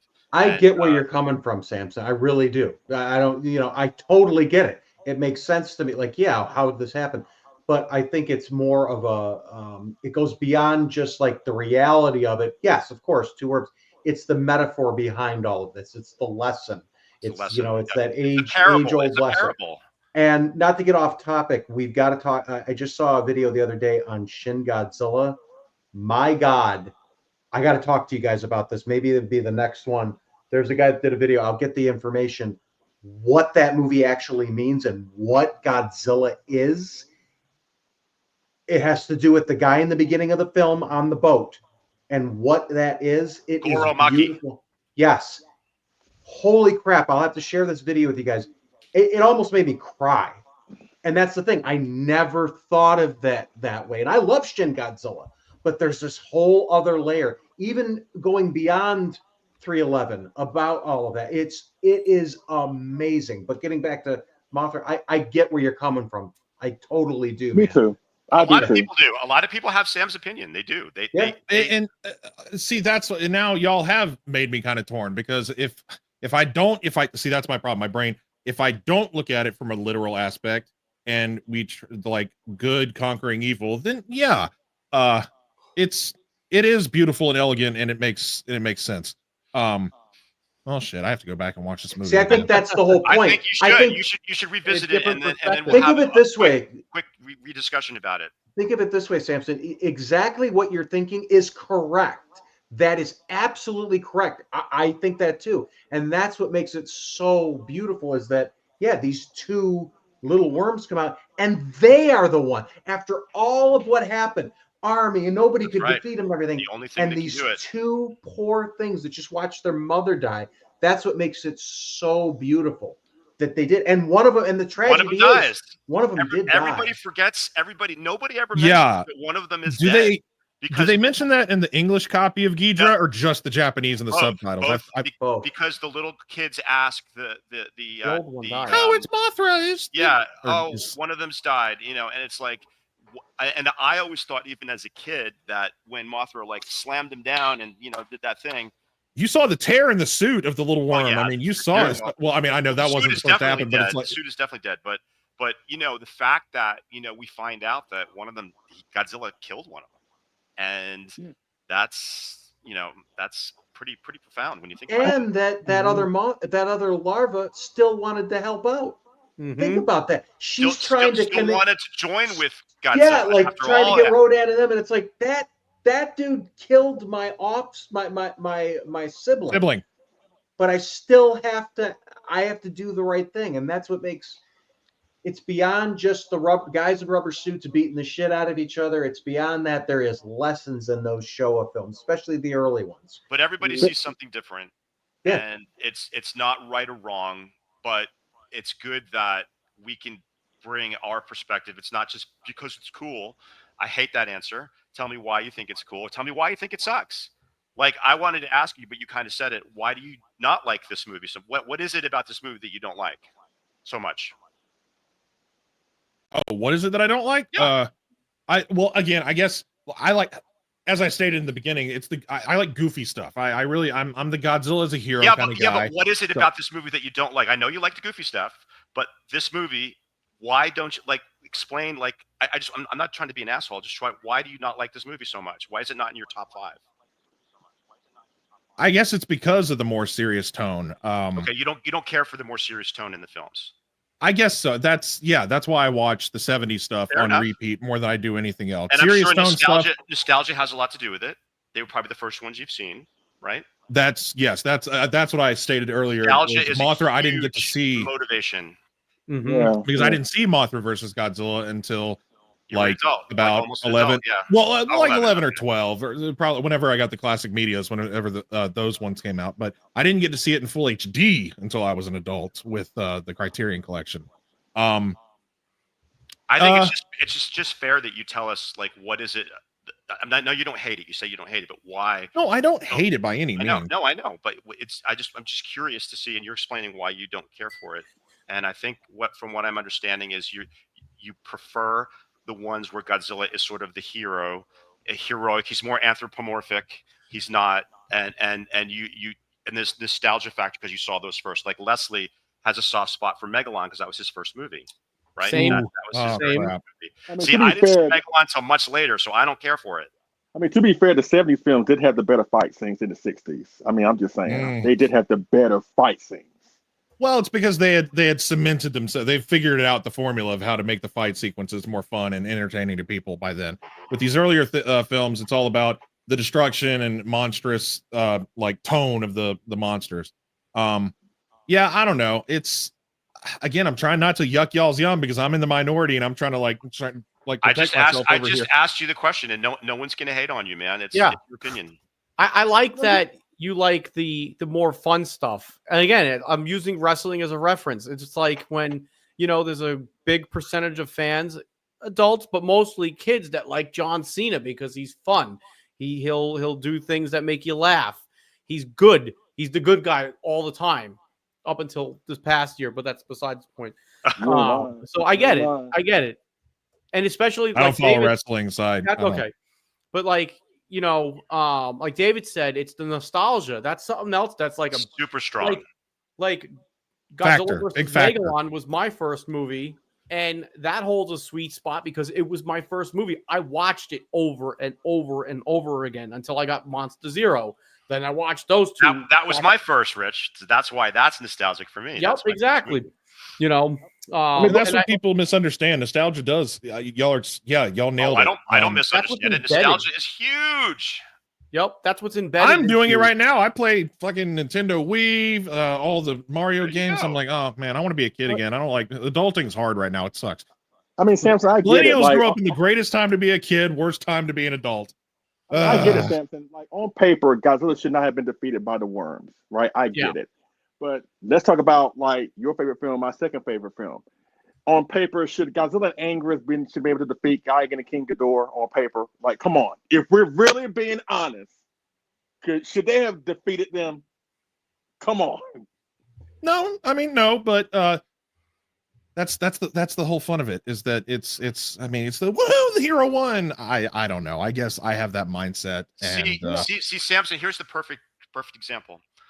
I think that Godzilla versus Gigan is a really fun movie. It's a bad movie. It's not that good. It's not that inventive. It's a lot of clips. It's a lot of stock footage. It's so much fun. But this movie is original from the get, and it's serious tone, and it's apples and oranges. There's two different things. You respond to one thing, I respond to the other, and the nostalgia factor is super, super strong, and that's okay. I think it's, like I said, I think it's a really fun movie. But if you go to any expert or anybody who really is into this stuff, they'll tell you 1,000 times that Godzilla vs. Gigan isn't the greatest story. It's not the greatest movie. Oh, I know. Believe me, man. I get chewed out all the time for it. You shouldn't get chewed out. It's just someone's opinion. Yep. And again, like I hope you like the score to Mothra vs. Godzilla because they use the hell out of it, recycle it in your movie. Yes. You know what I'm saying? So that's the difference, because you like the anthropomorphic, goofy, fun wrestling type thing, which is abundant in Godzilla vs. Gigan and Megalon. And I prefer the serious, dark tone, great story, great characters, and Godzilla as a metaphor for man's misuse of atomic weapons. That's just my preference.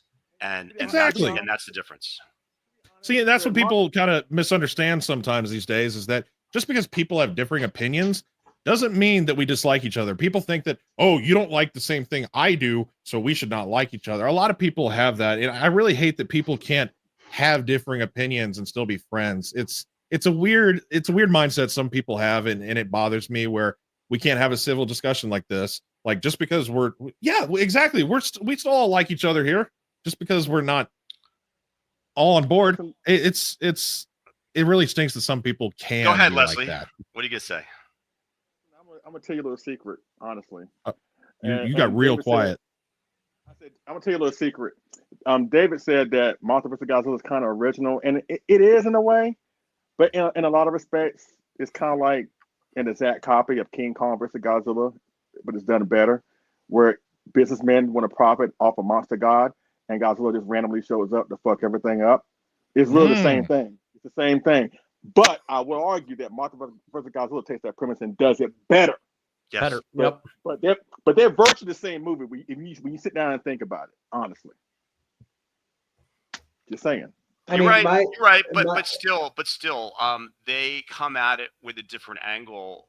But the premise is similar. I agree, and that's I think Greg hit on it, or Rich said it's a product of its time. It's a product of its time, and here's the other thing going on in Japan at the time. Just like the Smog Monster is a product of its time. Yes, which is one of my favorites situation in Japan, and that's what's so great about these Showa films, because they reflect the time. The good ones reflect the time that they're being presented in. So I love different opinions. I love talking about different opinions. That's my bread and butter. Because I learn, even if somebody I don't agree with on a film and stuff, they'll have a different perspective, and I'll be like, oh, I never thought of it that way. Like for me, like we're talking about nostalgia. Yeah, these movies, most 54, but those three are my top favorites. Do I think those are the best Godzilla movies? Not necessarily. Yeah. No, that's right. I think the best Godzilla movie ever made is Godzilla -1. I agree. I agree. Is it my favorite one? It's darn close. Pretty close. But it is, let's face it, guys, it is the best Godzilla movie ever made. It's one of the best movies. I don't care if you're a Godzilla fan. Godzilla fans, is versus non-Godzilla amazing. fans, we can all sit down and watch this movie Yes. and agree that it's amazing. And I brought my mother-in-law to that. She is not a Godzilla fan at all. She thought she was going to be going to a fun-loving, because she grew up in the 70s and the 60s thinking, oh, this is going to be two guys, or it's going to be fun. She looked at me during that movie halfway through it, looked over at me with Christ, and she literally said, what the hell is this? What am I watching? It totally took me by surprise. Took me by surprise. And again, like, I think Sam is kind of courageous for coming on a show where everybody else's opinion is like, we fucking love this movie. It's the best thing since sliced bread. I would not have the balls to go on a MonsterVerse stream. Oh man, that would be the best. I would not do it. You got to come. Yeah, please. Because it's never going to happen. It's never. The only reason why I think that would be great is to legitimately hear your opinions, not to egg you on, not to antagonize. Yeah, I've actually got a lot of reasoning. It's not just because it sucks, because it's new, because that answer is gone, because I love -1, and that's the newest one we got. But I think that I don't think I would have the wherewithal to be on a panel where I'm the only one who dislikes it. You know, I'd have to have like John Ruffin on there or Kyle with me or something. But it just, I don't think I could do it. And I got to give you credit, Sam, because when Leslie said what he said about, I didn't know that you didn't like this movie. I thought you did. Like, okay, yeah, it's you didn't care for it. If I may, and when he said that, honestly, like, I'll give it like a B-. And I'm like, why the hell did Rich put him on here if this is a stream about Mothra versus Godzilla? But I think it's great that you have another perspective on there, and that's why I wanted to probe you and say, not just because you don't like it, because he just stumbles around. Why don't you like it? And I understand now that your preference is for the goofy 70s wrestling type nostalgic movies, and that's a perfectly legitimate answer, not just because Godzilla walks around like he's drunk. That isn't good enough for me, you know. No, that's not even my reason why. That's just a funny thing that I like to say. It's like if I put my funny twist on it, it's like, man, look at, he's just hungover, that's all it is. I always have to say stupid stuff. But anyway, I've talked enough, but I just wanted to say that I think it's courageous to come on here and defend your position, if you can articulate it to the rest of us, because everybody here says they understand your perspective. Well, thanks. I do appreciate it. And if I were to give it, I was not trying to talk over you, but I'm very glad about it. About a B-. I have other movies in the series that I could give lower ratings. It's just, So we talked. I know. I thought the same thing when Rich brought me on. I was like, "You're bringing me on for a Mothra discussion." But it wasn't mainly for that. It was because it was Fresh Final Life. Yeah, it's for nostalgia. But we talked about top three. Greg's top three is very similar to mine. Mine is the original 54, Mothra versus Godzilla, and Monster Zero. And Monster Zero is there for nostalgic purposes, right? Those are my top three. Leslie, I think I know yours. Mothra versus Godzilla, GMK. And the third one, and he did the three-headed monster. Am I right? No. Gigan. Oh, that's right. Gigan's number 2. He said it a couple times. Okay, so Mothra versus Godzilla, Gigan, and GMK. Nope. The third one is, I don't care. I love this movie. Godzilla vs. King Ghidorah 91. I like that one too. No, I'm a fan of that. I'm not ashamed to say. Rich, I know it's I think I know yours. I think I already know yours. But yeah, I know that movie has more holes than the Swiss Cheese Factory, but I love that movie. I love it too. I love the time travel. What? Rich is Mothra versus Godzilla, Godzilla 54, and Ghidorah. Right? Top three? No. Megalon's in there. No, it's not. No. Well, it's your first.